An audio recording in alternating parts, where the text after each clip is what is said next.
Accessing knowledge from across the world. இது வந்து அழகாக வந்து தமிழில் சொல்லியிருக்காங்க. கலைச்செல்வங்கள் யாவும் கொணர்ந்து சேர்ப்பீர் அப்படின்னு சொல்லிட்டு ரொம்ப கவித்துவமாக இந்த செஷனுக்கு வந்து தமிழில் பேர் வச்சுருக்காங்க. ஹூ எவர் டிட் இட், வாழ்த்துக்கள். இந்த பேனலில் அதாவது இந்த தலைப்பே வந்து செல்ஃப் எக்ஸ்பிளனேட்டரியாக தான் இருக்குது, நம்ம புரிஞ்சுக்க முடியும்னு நினைக்கிறேன். அதை பற்றி இன்னும் தலைவர் பேசுவாங்க. ஸோ இந்த செஷனுடைய ஸ்கோப் என்ன, நம்ம எதை பற்றி, அதோட லிமிட்டேஷன்ஸ் என்ன, எல்லாத்தையுமே வந்து அவங்க விளக்கிடுவாங்க. ஸோ தலைவர் உத்ரா துரைராஜன் அவர்கள், இவங்க டிஜி வைஷ்ணவ் காலேஜில் ப்ரொஃபஸராக இருக்காங்க. 28 வருடங்கள் இயற்பியல் துறையில் வந்து பணியாற்றியிருக்காங்க ப்ரொஃபஸராக. அகடமிஷனாக மட்டும் இல்லாமல் சயின்ஸ் கம்யூனிகேஷன் அதில் வந்து ரொம்ப சிறப்பாக செயல்பட்டுருக்காங்க. நிறைய முத்திரை பதிச்சுட்டு வராங்க. அன்றாட வாழ்க்கையில் அறிவியல், பல்வேறு கண்டுபிடிப்புகளின் பின்னுள்ள வரலாறு, அறிவியல் அறிஞர்களின் வாழ்க்கைக்கு பொதுமக்களுக்கு சென்று சேர அறிவியல் இதழ்களில் தமிழிலும் ஆங்கிலத்திலும் தொடர்ந்து எழுதி வராங்க. பைலிங்குலாவும் எழுதுகிறாங்க, ரொம்ப முக்கியம். ஐஎம்எஸ்சி இந்த இன்ஸ்டியூட் மூலமாக ஹோமி பாபா அறிவியல் கல்வி மையத்தின் விஞ்ஞான் பிரதீபா அறிவியல் கையேடுகளையும் ஸ்மால் சயின்ஸ் கையேடுகளையும் தமிழ் மொழிபெயர்த்து வருகிறார். முக்கியமான விஷயங்கள் வந்து உங்கள் டிரான்ஸ்லேஷன்லேயும் ஒரு நல்ல ஒர்க் பண்ணிட்டு வராங்க. நாலேஜ் வித்தவுட் பார்டர்ஸ் இயக்கத்தின் மூலம் ஜான் பிட்டீட் காமிக்ஸ் வடிவிலான அறிவியல் புத்தகங்களை, லாரி கானிக் இந்த மாதிரி ஒரு நினைக்கிறேன், ஜான் பிட்டீட் அந்த மாதிரியான நியூ இல்லஸ்ட்ரேட்டட் விஷயங்களையும் தமிழில் கொண்டு வராங்க. So I think we should really follow her for new forms and ways of communication. So that is about her. And மிச்சம் ஏதாவது விட்டுருந்தேன்னா ப்ளீஸ். எஸ். அண்ட் அடுத்து Balabharathi. He needs no introduction. Sahitya Akademi Bal Puraskar விருது பெற்ற ஒரு குழந்தைகளுக்கான ஒரு சென்சிட்டிவான இலக்கியங்களை படைக்கக்கூடிய ஒரு நபர். கிட்டத்தட்ட 10 வருஷம் நான் அவர் கூட எந்த நிறுவனம் அவர் போனாலும் அந்த நிறுவனத்தில் நானும் போய் வேலையில் சேருவேன். இப்படியே வந்து புதிய தலைமுறை, அப்புறம் தினமலர் மாதவர் பதிப்பு, இப்போ வந்து அவங்க தமிழ்நாடு பள்ளிக்கல்வித்துறை வந்து ஒரு மாணவர்களுக்கு ஆசிரியர்களுக்கு ஒரு இதழ் நடத்துகிறாங்க. தேன் சிட்டு பேரே ரொம்ப அழகாக இருக்குது. மாணவர்களுக்கான இதழ், அப்புறம் ஆசிரியர்களுக்கான இதழ், கனவு ஆசிரியர், ரெண்டுத்தோட பொறுப்பாசிரியராக இருக்கார். எவ்வளோ காம்ப்ளெக்ஸான விஷயத்தையும் என்டர்டெயின்மெண்ட்டோடு கலந்து சொல்கிறது வந்து பாலாவுடைய உத்தி. அது வந்து எனக்கு ரொம்ப பிடிச்சி, பயங்கர எனர்ஜி. இப்போ பேசுவார், நம்மளுக்கே தெரியும். அடுத்தது வந்து டாக்டர் ஷமீம் அவர்கள். அவங்க deputy director SCERT, former deputy director SCERT, இப்போ வந்து டயட் சென்னை அதோடைய பிரின்சிபலாக இருக்காங்க, அந்த இன்ஸ்டியூஷனோட பிரின்சிபலாக இருக்காங்க. அப்புறம் என்னை பற்றி, என் பேர் நர்மதா. சயின்ஸ் ஜேர்னலிசமில் என்னோடய எக்ஸ்பீரியன்ஸ் அப்படின்னு சொன்னோன்னா, நான் ஸ்டூடெண்ட் டேஸில் அண்ணா யூனிவர்சிட்டியில் வந்து 2002லேருந்து 2007 வரைக்கும் நான் படித்த காலகட்டங்களில் அங்கே இந்தியாவுடைய முதல் வளாக வானொலி எஃப்எம் வந்து தொடங்கினாங்க.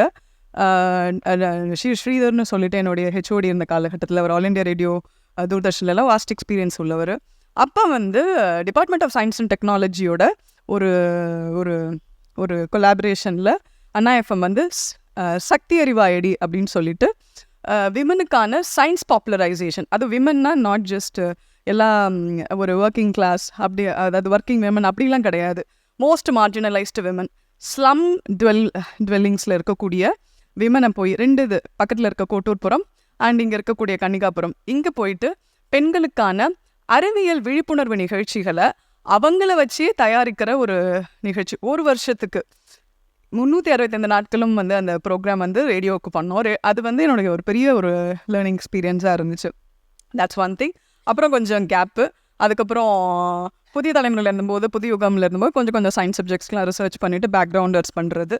அப்புறம் வந்து ரொம்ப செரிஷ் பண்ணி பண்ணின வேலைன்னா பட்டம். தினமலரில் மாணவர் பதிப்பாக வந்துட்டு இருக்கு. ஸோ அதில் வந்து ஒரு 4 years வந்து ஒர்க் பண்ணியிருக்கேன். அதில் வந்து இப்போ நிறைய சொன்னாங்க மேத்தமெட்டிக்ஸை வந்து சொல்லிக் கொடுக்கறதுல உள்ள சேலஞ்சஸ். அதில் வந்துட்டு பை மேத்தமெட்டிக்ஸ் அசோசியேஷனுடைய சிவராமன் சாருடைய உதவி மூலமாக ஒரு எக்கச்சக்கமான ஒரு கணிதத்தை வந்து எப்படி யூனிவர்ஸில் எப்படி இருக்குது, நம்மளுடைய வாழ்க்கை தேவைகளில் நம்ம எப்படி தேவைகளில் கான விஷயங்களை கண்டுபிடிக்கும்போது எப்படி கணித கான்செப்ட்ஸ் நம்ம கண்டுபிடிக்கிறோங்கிற விஷயங்கள்லாம் வந்து நல்லா ஒர்க் பண்ணி பண்ணோம். So this is one of my cherishable memory. இப்போ நான் வந்துட்டு லெஃப்ட் மூமெண்ட் உடைய ஹிஸ்ட்ரி ஆர்கைவ்ஸில் நான் வந்து ஒர்க் பண்ணிகிட்ருக்கேன். பட் இருந்தாலும் நான் வந்து சயின்ஸை வந்து விட மாட்டேன், because I can never give up. நான் வந்து துளிர்லேருந்து ஸ்டார்ட் பண்ணேன் என்னுடைய ஒர்க். ஐம் சாரி, எனக்கு மட்டும் நான் ரொம்ப டைம் எடுத்துக்கிறேன், ஐ ரியலைஸ்ட். ஸோ ஃப்ரீலான்ஸராக நான் வந்து சயின்ஸ் விஷயங்கள் பண்ணிகிட்ருக்கேன். தாவிவியை கூட ஒரு பேட்டி எடுத்த புத்தகம் பேசுறதுக்காக சமீபத்தில், நம்ம சயின்ஸ் அண்ட் சொசைட்டி. இது வந்து சந்திராயன் பேக்ரவுண்டில். I am so sorry if I have really over spoken about myself. Yes, then I'll give it to the chair. Hand it over. வணக்கம். ஐஎம்எஸ்சி இவங்க வந்து எக்கச்சக்க அவுட்ரீச் தமிழ் ஆங்கிலம் இரண்டுத்துலேயுமே பல காலமாக பண்ணிக்கிட்டு இருக்காங்க. ஐஎம்எஸ்சிக்கும் நம்மளுடைய அறிவியல் பலகைக்கும் Tamil Nadu science and technology centre இவங்களுக்கு எங்களோட முதல் நன்றி எங்கள் டீம் சார்பாக. இங்கே ஒரு விஷயம் பார்த்தோன்னா, இந்த இடத்துல இன்றைக்கி நாங்கள் உட்காந்துருக்க 4 பேருமே ஓரளவு களப்பணியாளர்கள், அந்த களத்தில் இருந்து பண்ணியிருக்கோம். அண்ட் இவங்க சொன்ன மாதிரி இன்றைய தலைப்பு வந்து ரொம்ப ரொம்ப ரொம்ப அழகான இந்த செஷன். இது கலை செல்வங்கள் யாவும் கொணர்ந்து சேர்ப்பீர். யார் அந்த பேர் வச்சிங்களோ அவங்களுக்கு ரொம்ப ரொம்ப தேங்க்ஸ். இதுக்கான பேக்ரவுண்ட் எல்லாத்தையுமே சொல்லப்போனால் போன செஷனில் சுபஸ்ரீ மேமோட செஷனில் ரொம்ப அழகாக எல்லாத்தையும் they have led the background. இப்போ இதுக்கு மேலே இந்த செஷனை பொறுத்த வரைக்கும் நம்ம சொல்லணும்னா, என்னென்ன வகையான செல்வங்களை நாம் சேர்க்க வேண்டும், எங்கேருந்து நம்ம சேர்க்கணும், அது செல்வம் தானா இல்லையான்னு எனக்கு எப்படி தெரியும், நான் எப்படி சேர்க்கணும், எந்தெந்த வழிகளில் எனக்கு சேர்க்கணும், இதை கண்டுபிடிக்கிறது எப்படி, இதெல்லாம் தாண்டி நான் ஏன் கொண்டு வரணும், அதை நான் ஏன் கொண்டு வரணும், இல்லை இதனால் என்னென்ன பயனை அளிக்க போகிறது. ஸோ இந்த மாதிரியான விஷயங்களை நம்ம நிச்சயமாக இப்போ பார்க்க போகிறோம். இந்த செல்வங்கள் அப்படிங்கிறது it could be written work, it could be comics, it could be audiobooks, it could be any form of knowledge, எந்த விதமான அறிவு தேடல். அதே சமயங்களில் நர்மதா சொன்ன மாதிரி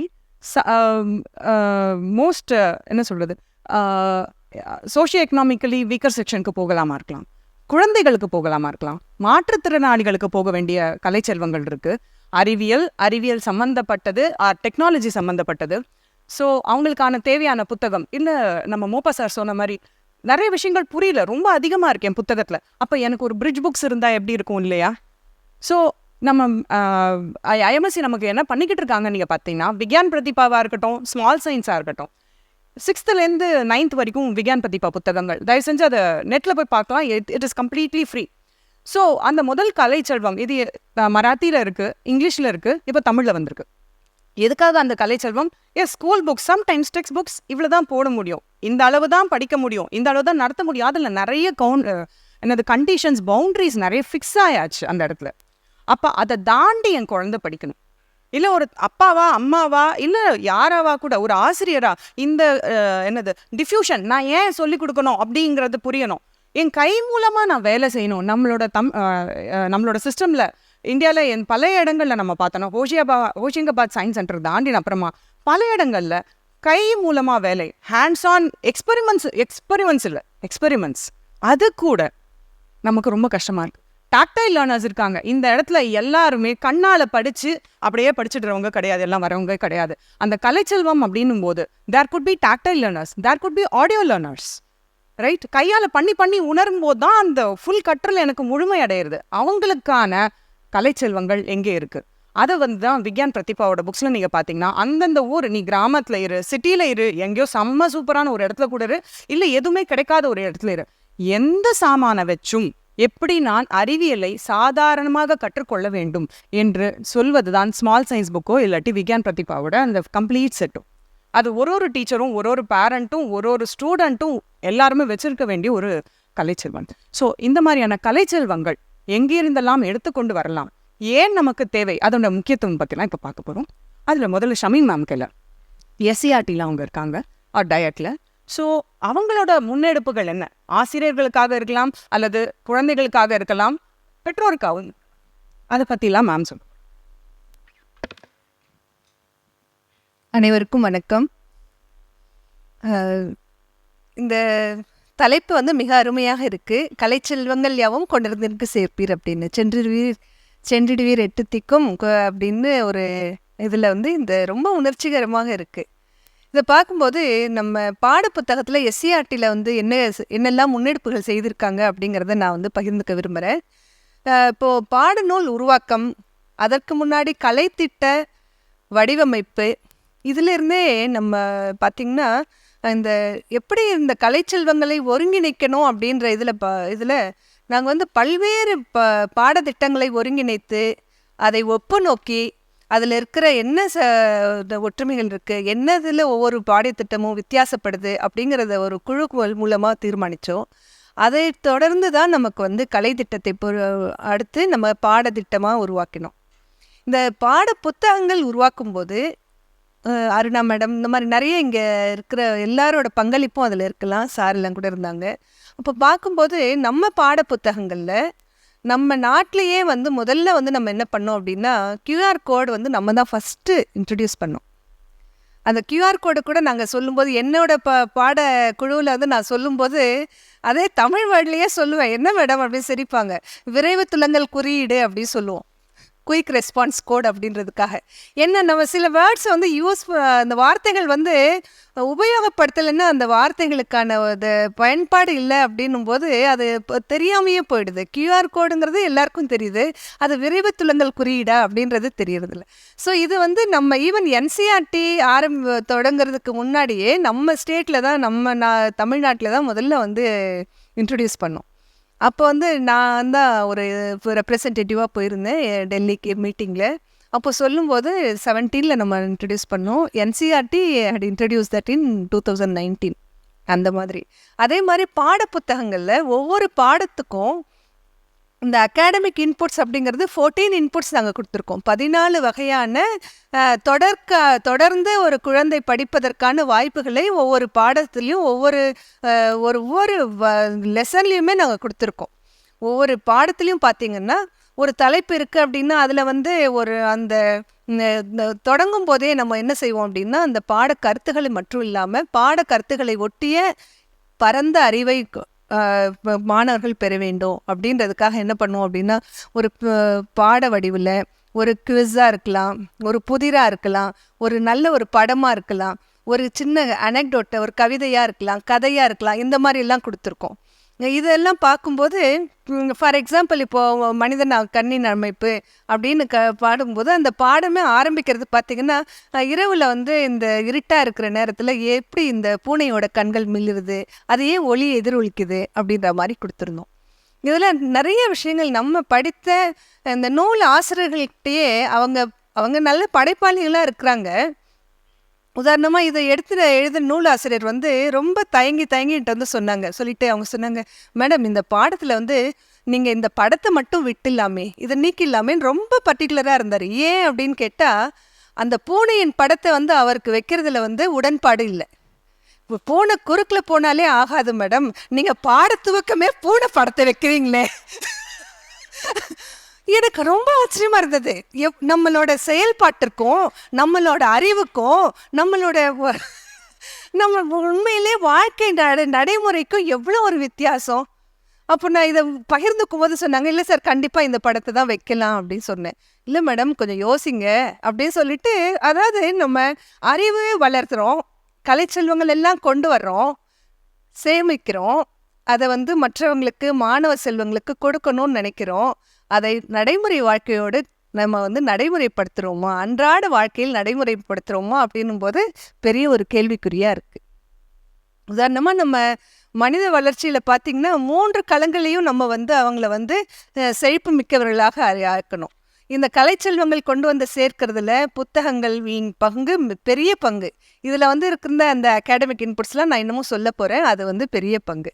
இப்போது இந்த அறிவுத்திறனுக்காக நம்ம கொடுக்குற இதை எல்லாமே மொழிபெயர்ப்பு புத்தகங்களாக இருக்கட்டும், ஒரிஜினலாக நம்மளாக எழுதுகிற தமிழ் புத்தகங்களாக இருக்கட்டும், அறிவுசார் கருத்துக்களை எல்லாம் செறிவாக கொடுக்கறது மாணவர்களின் நம்மளுடைய சமுதாயத்தின் அறிவு கலனை வந்து விரிவுபடுத்தும், பயன்படுத்தும், புதிய கண்டுபிடிப்புகள் எல்லாம் செய்வோம்.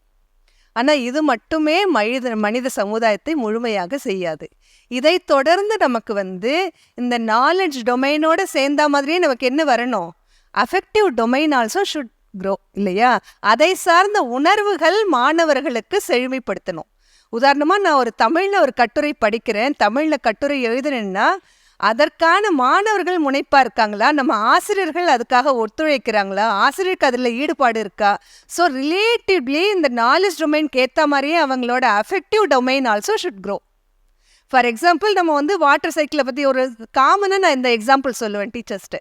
இதை சொல்லும்போது ஆசிரியர்கிட்ட சொல்லும்போது நீரை பற்றி பேசும்போது நீர் இதன் மூலக்கூறு இப்படி, இதன் நீர் சுழற்சி இப்படி, நீரை வந்து சேகரிக்கணும், நீர் மேலாண்மை பற்றி எல்லாமே சொல்லிடுறோம். அது நாலேஜ் பார்ட் தான். அடுத்தது அது ரிலேட்டடாக affective part, affective domain should also grow. அதுக்கேற்ற மனவெழுச்சிகள் அவங்கக்கிட்ட இருக்கணும். அடுத்தது மெயினாக நம்ம வந்து சைக்கோமோட்டார் டொமைன், அதை செயல்படுத்தணும். அதை வந்து அதுக்கு ஏற்ற மாதிரி நம்ம வாழ்க்கையில் மாற்றங்கள் ஏற்படுத்தணும். ஜுடிஷியஸ் யூஸாக இருக்கணும் அந்த மாதிரி. ஸோ இப்போ வந்து நாங்கள் அதுக்கு ஏற்ற மாதிரி நம்ம பாடப்புத்தகத்தில் என்ன செஞ்சுருக்கோம் அப்படின்னா, ஒவ்வொன்றிலையும் வந்து கலைச்செல்வங்களா இதை வந்து கருத்துக்களாக அப்படியே கோர்வையாக கொடுத்துருக்கோம்.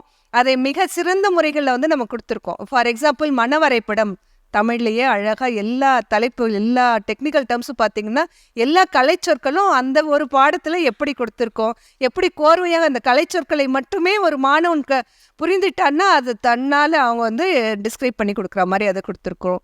அப்புறம் கருத்து வரைபடங்கள் கொடுத்துருக்குறோம். அப்புறம் மேற்கோள் காட்டிகள், கருத்து அவங்களே ஃபர்தராக படிக்கிறதுக்கு ஏற்ற மாதிரி அதை வந்து ப்ராக்டிக்கலாக எடுத்துக்கிற மாதிரி ப்ராஜெக்ட்ஸ், ஸ்மால் ப்ராஜெக்ட்ஸ் வந்து இன்ட்ரடியூஸ் பண்ணியிருக்கோம். இதை மட்டும் இல்லாமல் எஸ்சிஆர்டியோட முன்னெடுப்பாக நான் என்ன நினைக்கிறது அப்படின்னா, டீச்சர்ஸ் ஹேண்ட்புக், ஒர்க் ஷீட்டு, ஆசிரியர்களுக்கான பயிற்சி நூல்கள், ஒவ்வொரு சின்ன சின்ன கலங்களாக எடுத்துகிட்டு, உதாரணமாக ஆண் பெண் பாலின சமத்துவம் அப்படின்னாலும் அதற்கேற்ற மாதிரி நாங்கள் ஆசிரியர் கையேடுகள் உருவாக்குறோம். எப்பெல்லாம் தேவையோ பேரிடர் மேலாண்மை, அதற்கான நாங்கள் வந்து ஆசிரியர்களுக்கான கையேடுகள் உருவாக்குறோம். எங்கெல்லாம் நல்ல ரிசோர்ஸஸ் இருக்கோ, மூலங்கள் இருக்கோ, for example Aravind Gupta toys அந்த மாதிரி இருக்கு இல்லையா, இது எல்லாமே அவங்க எங்களுக்கு இலவசமாகவே கொடுத்தாங்க. உடனே நாங்கள் எல்லாமே டப் பண்ணியிருக்கோம், தமிழில் டப் பண்ணியிருக்கோம். It is yet to be released. Even இந்த கோவிட் டைம்லையும் பார்த்தீங்கன்னா நாங்களாம் உயிரை பணயமாக வச்சுக்கிட்டு எல்லா நாளும் நாங்கள் டிஜிட்டல் கான்டென்ட் ப்ரிப்ரேஷனில் தான் இருந்தோம். அப்போ கூட எங்களுக்கு வந்து டெக்னிக்கலி நம்ம வந்து அவ்வளோ சவுண்டாக இல்லாமல் கூட இருந்திருக்கலாம். But we have rose in to the occasion. அந்த சந்தர்ப்பத்தில் வந்து நாங்கள் தொடர்ந்து இந்த மாதிரி நாங்கள் வந்து அவங்களுக்கு வந்து கல்வி ஒளிபரப்பு செய்கிறதுக்கான ஆயத்தப்படுத்தி எங்கள் இருக்கிற ஆசிரியர்களை கொண்டே நாங்கள் வந்து இதை உருவாக்குறதுல வந்து எஸ்சிஆர்டியோட முன்னெடுப்பு ரொம்ப அருமையாக இருந்ததுன்னு சொல்லணும். இப்போ தொழில்நுட்ப வளர்ச்சி நிறைய இருக்குது. அப்போ இருந்ததை வச்சு நாங்கள் வந்து அந்த இந்த தொற்று இருந்த காலத்து கற்றல் தொடர்ந்து நடைபெறுவதற்கான ஒளிபரப்புலாம் செஞ்சுட்டு இருந்தோம். Yes, thank you. அடுத்தது பாலபாரதி அவர்கள். நான் ஆக்சுவலாக வந்து ஸ்பீக்கர்ஸ் பற்றி சொல்லும்போது என்னை பற்றி நான் அதிகம் சொன்னேன், ஏன்னா நிறைய தெரியுங்கிறதுனால. ஸோ அவங்கள பற்றி சொல்லும்போது இன்னும் அவங்களோட ஒர்க்கோட முக்கியத்துவத்தை நிறைய சொல்ல முடியும். ஸோ அதனால் since I knew about I spoke more. அதே மாதிரி மற்றவங்க ஒர்க்கை பற்றியும் கொஞ்சம் சொல்லிவிட்டு அதுக்கப்புறம் யூ கேன். நன்றி மதுமிதா. அவையில் கூடியிருக்கும் அனைவருக்கும் வணக்கம். நண்பர்களே, இது கற்றோர் இருக்கும் அறை. நான் ஒரு மாணவன். நான் என்னத்தை பிதற்ற போகிறேன்னு தெரியல. அதனால் ஏதாவது இருந்தால் பொறுத்தருள்க அப்படின்னு முன்னாடியே ஒரு எக்ஸ்கியூஸ் கேட்டுக்கிறேன். ஏன்னா நம்மகிட்ட மரபுலேயே கடவுள் கும்பிட்றோம், எல்லாருக்குமே தெரியும். பெற்றவன் நீ கூறு பொறுப்பது உன்கடன் அப்படின்னு சாமி தலையிலே பழியை போட்டு அவன் தலையிலே திருப்பி தேங்காய் உடச்சிட்டு வர்ற ஆளு தான் நம்ம. அதனால் அந்த மன்னிப்பையை முன்னாடி வச்சிடுறேன். ஆனால் நான் எழுத்தாளனாக ஒரு பத்திரிகையாளனாக இருப்பதை விட நான் ஒரு வாசகன்னு எப்போதுமே ரொம்ப கர்வமாக சொல்லிக்கிறேன். அதில் நான் ரொம்ப ஸ்ட்ராங்கான ஆள், திடமாக நம்புகிறேன். இங்கே தமிழில் மொழிபெயர்ப்பு, அறிவியல், கலைச்செல்வங்கள் யாவும் இங்கு கொணர்ந்து இங்கு சேர்ப்பீர். அப்படி உண்மையிலே அது எல்லோரும் எங்கள் டீமே சொல்லிக்கிற மாதிரி நானும் சொல்லிக்கிறேன். அது ரொம்ப ஒரு பிரமாதமான அது விஷுவல் பண்ணி பார்க்கவே அவ்வளோ சந்தோஷமாக இருக்குது. என்னை போன்ற ஒரு சாதாரண குடும்பத்தில் பிறந்து தமிழ் மீடியம் படித்து வளர்ந்த ஒருவன் இந்த மாதிரி அறிவியலில் ஆர்வமாக இருக்க அடிப்படை காரணமாக இருந்தது தொடக்கத்தில் எனக்கு வந்து சோவியத் நூல்கள். அதன் வழியாக நான் என்னுடைய சந்தேகங்களை தீர்த்து கொண்டேன். நண்பர்களே, 1971 தமிழில் மொழிபெயர்த்த ஒரு புத்தகத்தை நான் 90களில் படிக்கிறேன். அணு உலையால் என்ன பாதிப்பு இருக்குது அப்படின்னு சொல்லி அரண்டு விட்டேனா, டேய் இது என்னமோ ஒரு ஐட்டத்தை சொல்கிறாங்க, ஒன்றுமே தெரியலன்னு. அது 2000க்கு பின்னாடி வந்து அணு உலை பாதிப்புன்னு 4 கால கிளம்பி இது நம்ம ஏற்கனவே படிச்சிருக்கோமே, ஒரு புக்கு ஒன்று வந்திருக்கு, ஏன்னா செர்னோபில் அங்கே நடந்திருக்கு, அதை வச்சு அவன் புக்கு போகிறான், அது தமிழில் உடனடியாக இங்கே கொண்டு வராங்க. இங்கே நான் எழுத்தாளனாகவும் பத்திரிகையாளனாகவும் இருக்கிறதுனால நான் 2 விதமான சிக்கல்களை இங்கே பார்க்கிறேன். பொதுவாக இலக்கியங்கள் இந்த மாதிரி விஷயங்கள் மொழிபெயர்ப்பு தமிழுக்கு வரும்போது 2 வகையாக பிரிக்கலாம். ஒன்று பெரியவர்களுக்கு, இன்னொன்று சிறியவர்களுக்கு. பெரியவர்களுக்கானதில் பார்த்தீங்கன்னா என்னென்ன மொழிபெயர்க்கப்படுது அப்படின்னு எடுத்துக்கிட்டிங்கன்னா வாழ்க்கை, வரலாறு, மருத்துவம், அறிவியல், இந்த மாதிரியான விஷயங்கள் கட்டுரை வடிவில் வருது. இலக்கியத்தில் தாஸ்தாயெவ்ஸ்கி மாதிரியான பெரிய ஆளுகளுடைய ஜாம்பவான்களுடைய இலக்கிய கதைகள் வருது. சிறார்களுக்கு அப்படின்னு மொழிபெயர்க்கும் போது இங்கே 3% அதிகமாக கதைகள் மொழிபெயர்க்கப்படுகின்றன, கட்டுரைகள் ரொம்ப குறைவாக வருது. இதில் நீங்கள் இன்னொரு விஷயம் பார்த்தீங்கன்னா, இப்போ உலக நாடுகள் முழுக்கவே நீங்கள் ஆங்கிலத்தில் வரக்கூடிய எந்த புத்தகத்தை எடுத்தாலும் அதில் ஒரு வயது போடுவாங்க, 5+, 3+ன்னு. நீங்கள் அங்கே 3+ அப்படின்னு இருக்கிற ஒரு புத்தகத்தை நீங்கள் ஆங்கில புத்தகத்தை எடுத்துக்கொண்டு வந்து நம்ம ஊரில் ஒரு பிள்ளைகளுக்கு 3+ கொடுத்தீங்கன்னா அந்த பிள்ளைக்கு ஒன்றுமே புரியாது. அது 10+க்கு தான் கொடுக்கணும். ஏன்னா அங்கே இருக்கக்கூடிய புரிதல் என்பது வேறையாக இருக்குது. இன்றைக்கி அமெரிக்கா மாதிரி நாடுகளில், யூகே மாதிரியான நாடுகளில் வார்த்தையால் ஒருத்தனை காயப்படுத்துறதே தப்புங்கிற புத்தி வந்துடுச்சு. நம்ம ஊரில் இன்றைக்கும் எங்கள் தெருவில் நின்று கூட்டமாக நிற்கிறாருல, டே எருமமாடு அப்படின்னு கூப்பிடுங்க, டபக்கம் ஒரு 2 பேர் திரும்பி பார்ப்பான். அவன் பூரா ஆசிரியர்களால் பாதிக்கப்பட்ட ஆளாக தான் இருப்பான், என்னை மாதிரி.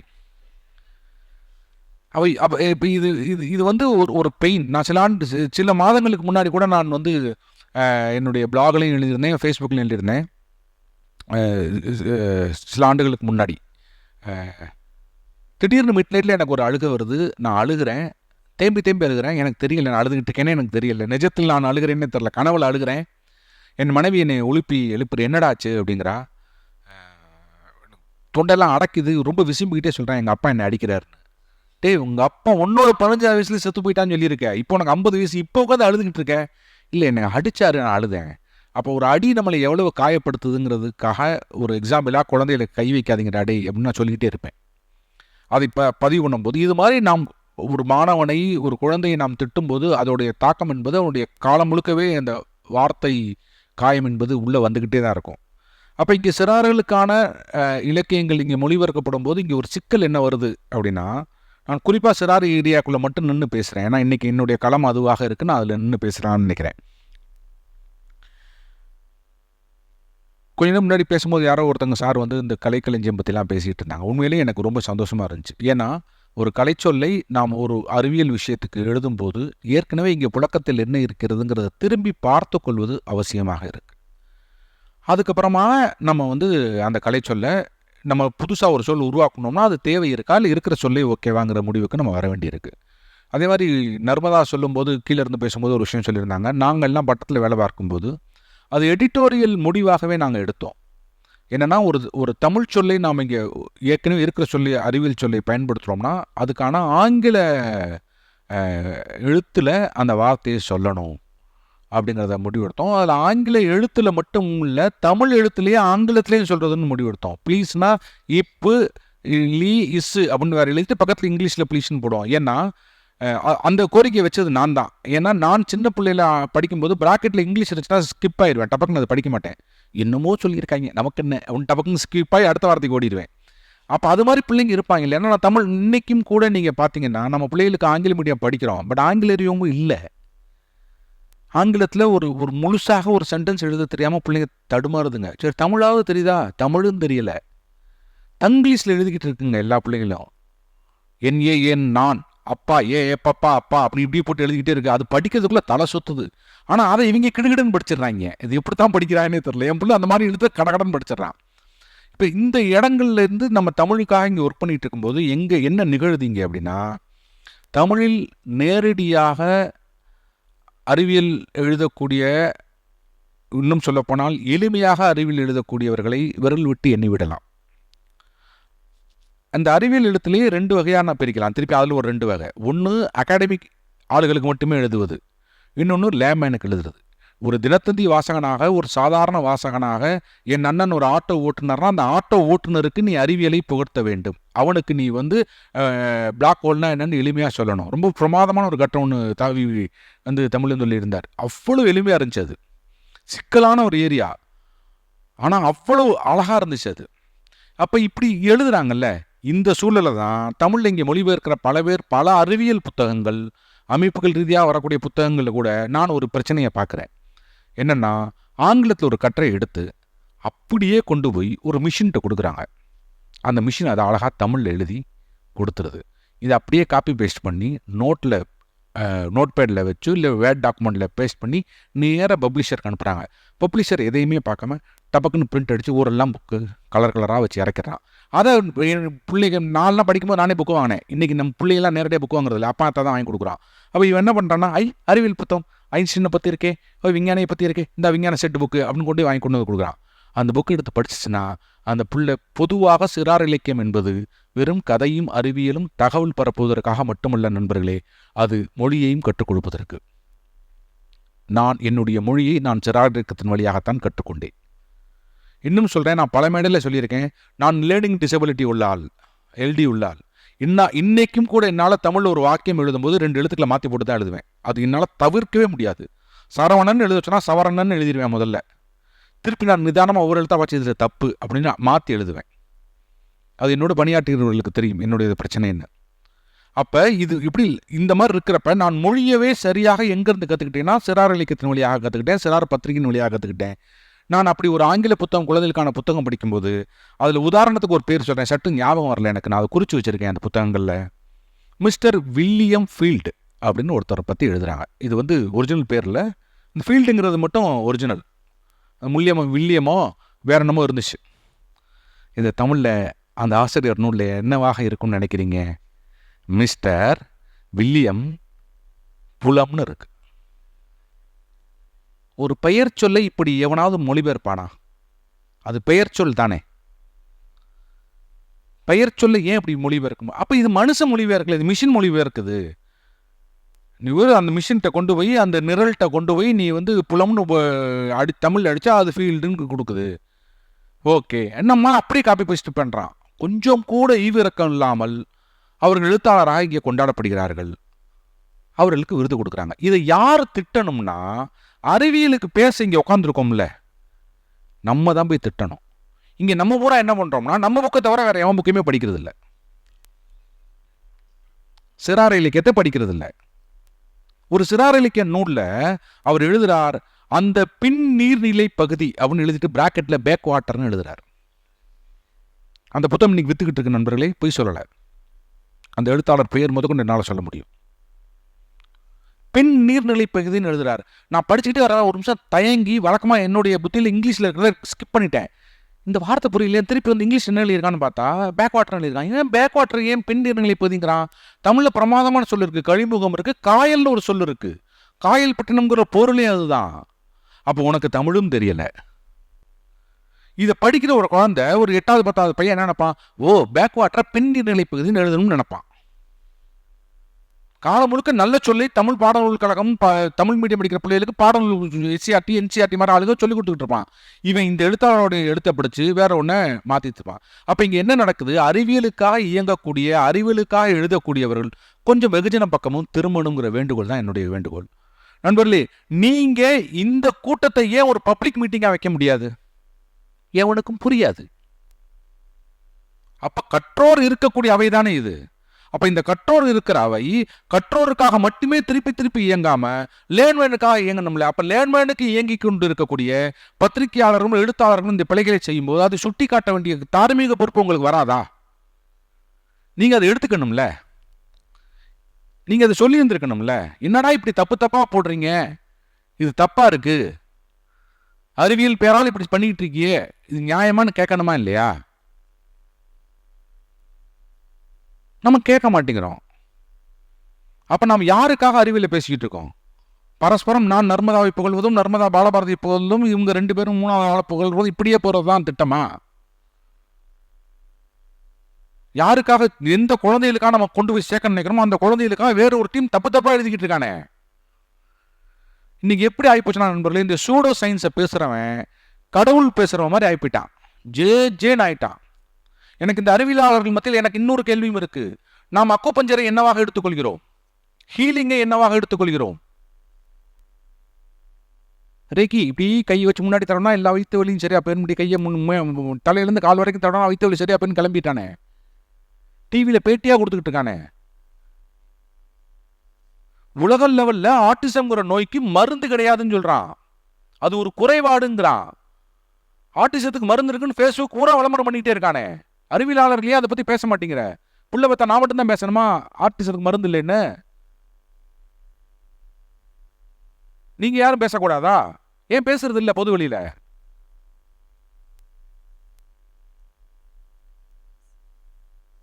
அதை அழுத்தி பேச வேணாமா? பத்தலைங்கிற அதைத்தான் சொல்றேன். உரத்த குரல் நீங்களும் கொடுங்கிறேன். நான் கொண்டு நான் புள்ள பத்திரிக்கை நான் மட்டும் கொடுக்குறேங்கிறான். சரி, இந்த ஆட்டிசம் அல்லது மாற்றுத்திறனாளிகள் எல்லாத்தோட எல்டி தான்னு சொன்னார் இந்த இடத்துல. ஸோ இவங்களுக்கான கல்வி செல்வத்தை நாம் எங்கேருந்து எடுப்பது? நம்ம எந்தெந்த இடத்துலேருந்து அந்த கல்வி செல்வத்தை நம் தமிழ் சமூகத்துக்கு கொடுக்கறதுன்ற ஒரு பெரிய கேள்வி நம்ம முன்னாடி இப்போ நிற்குது. ஏன்னா நல்ல எல்லாம் வரக்கூடிய பிள்ளைங்க ஒரு பக்கம், ஆனால் இவங்களுக்கு எல்டி பசங்களுக்கு எஸ்பெஷலி அவங்களுக்கு டாக்டைல் இருக்கா, காது மூலமா இருக்கா, மற்ற ஒன்றத்து மூலமா நான் அந்த கல்வி செல்வத்தை எங்கெல்லாம் நான் போய் தேட வேண்டும்? நான் என்ன செய்ய வேண்டும்? ஒரு ஆசிரியராக பெற்றோராக நாம் என்ன செய்ய வேண்டும்? என்னுடைய உரையிலேருந்து அப்படியே இது விவாதத்துக்கு போகுது. நல்லது, அப்படியே நம்ம அடுத்த செஷனுக்கு போயிடலாம். ஏன்னா இன்னைக்கு குறைவாக இருக்கிறனால ஒரு துவக்கமாக இது இருக்கட்டும். எனக்கு கொடுத்த 10 நிமிஷம் முடிஞ்சிருச்சு. அதான் இல்லை, ஆக்சுவலி மைக் கேட்குதா? விளையாட்டின் வழியாக, கதைகள் வழியாகத்தான் இவர்களுக்கு பாடங்கள் எடுக்க வேண்டும். இங்கே ஏற்கனவே ஸ்பெஷல் பிஎட்னு ஒரு விஷயம் அரசு பிரமாதமாக பாடத்திட்டங்கள் வச்சுருக்காங்க. அதற்கான ஆசிரியர்கள் இருக்காங்க. சாதாரணமாக பிஎட் படிக்கிறவங்களுக்கே அதற்கான பேப்பர்ஸ்கள் அந்த விஷயங்கள் எல்லாம் இருக்குது. ஆனால் இன்றைக்கி இருக்கிற பரவூர் சூழலில் யாருமே இதை பற்றி கவனிக்கிறதே இல்லை. இங்கே ரொம்ப எளிமையான விஷயம், அவர்களால் வாழ முடியும், அவர்களால் இயல்பான வாழ்க்கையை வாழ முடியும், அவங்க கிரியேட்டராக வர முடியும், எல்லா சக்ஸஸும் அவனால் அடைய முடியும். இன்னும் கொஞ்சம் ஸ்லோவாக இருப்பாங்கிறத தவிர எல்டிக்கு வேறு விஷயமே இல்லை. ஆனால் அவனை நீங்கள் பின் பண்ணி முட்டாள்தனமானவன், நீ முட்டாள் மக்குங்கிற வசவு சொல்லை ஒவ்வொரு ஆசிரியரும் கொடுக்காமல் இருந்தால் போதும். இதுக்கு முக்கியமான காரணம் பேர் குரூப் ப்ரெஷர். சில ஆண்டுகளுக்கு முன்னாடி வரைக்கும் நண்பர்களே, பேர் குரூப் ப்ரெஷர் என்பது பெற்றோருடைய சொத்தாக இருந்துச்சு. அண்ணன் பிள்ளை பாஸ் ஆகிட்டான், தங்கச்சி பிள்ளை பாஸ் ஆகலை, அவன் பிள்ளை இப்படி ஆயிடுச்சு, என் பிள்ளை இப்படி ஆயிடுச்சு, பெற்றோருக்கு ஒரு ப்ரெஷர் இருந்துக்கிட்டே இருந்துச்சு. ஆனால் கடந்த ஒரு 7-8 ஆண்டுகளாக நான் ரொம்ப நுட்பமாக கவனிக்கிறேன், அந்த பேர் ப்ரெஷரை குழந்தைகள் தாங்களே எடுத்துக்கொண்டு விட்டார்கள். பெற்றோர் சொல்லலாம், நீ படிக்காட்டி பரவாயில்ல, கஷ்டப்படாத.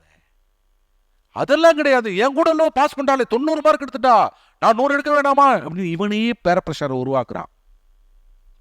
அந்த குழந்தைங்க தான் +2ல் நல்ல மார்க் எடுத்துட்டு ஜெய் மாதிரியான விஷயங்களுக்கு ட்ரை பண்ணி முடியலன்னா தற்கொலை பண்ணிக்குதுங்க.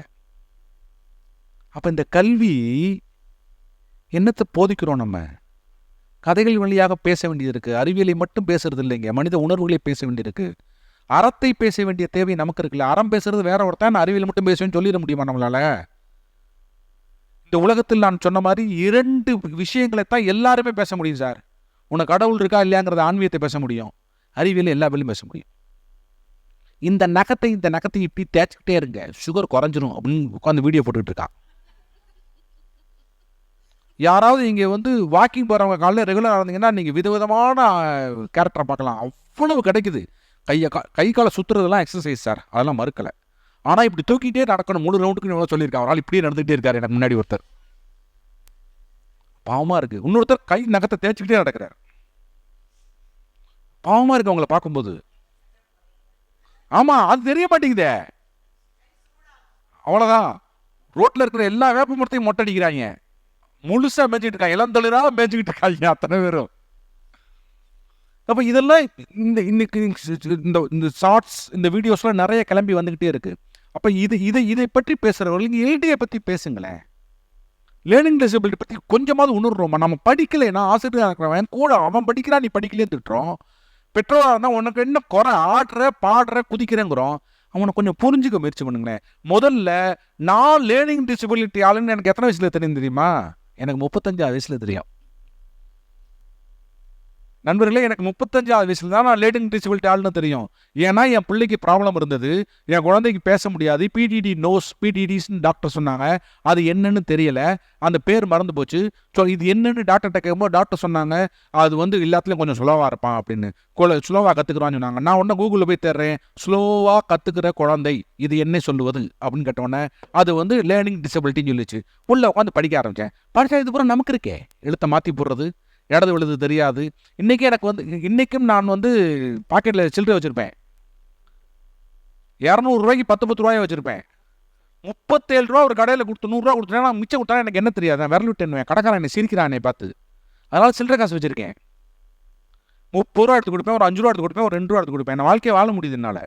இந்த லைஃப் ஸ்டைலை குழந்தைகளுக்கு பழக்கினா போதும், இப்படி வாழ்ந்துட முடியும்னா சொன்னா போதும். சார் நீங்க ஒரு ஆப் பண்ணிருக்கீங்களா? கல்வி செல்வம் பண்றதுன்றது வாயில மட்டும் சொல்லல, அவர் செஞ்சு காமிச்சிருக்காரு. இன்னைக்கு தொழில்நுட்பத்தை வைத்து எப்படி இந்த மாற்றுத்திறனாளிகளுக்கு நாம் என்ன செய்ய வேண்டும்னு ஒரு முன்மாதிரியா ஒரு ஆப்பையும் பண்ணியிருக்காரு சார். சார் அந்த ஆப் எப்படி பேரண்ட்ஸ்க்கோ டீச்சர்ஸ்க்கோ சொல்ல முடியுமா? அதுதான் அந்த கல்வி செல்வம் ஆர் கலை செல்வம். அந்த செல்வத்தை எடுத்துட்டு வந்து மற்றவங்களுக்கும் கொடுத்துட்டு இருக்காரு. அந்த அப்போ நாங்கள் எப்படி யூஸ் பண்ணணும்? அது ஆக்சுவலி என் குழந்தைக்கு வந்து ஆட்டிசம் இருக்குது.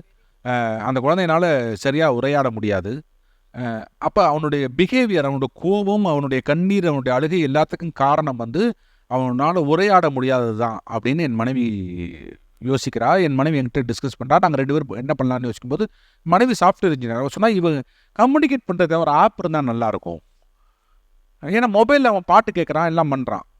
பசிச்சுன்னு சொல்ல தெரியாது, அழுக மட்டும்தான் தெரியும். அப்போ இவனுக்கு பசிக்குது அப்படின்னு ஒரு பட்டன் இருந்து தொட்டுச்சுன்னா நல்லா இருக்குமே அப்படின்னு சொல்லிச்சு. நான் இந்த ஐடியா நல்லா இருக்கேன்.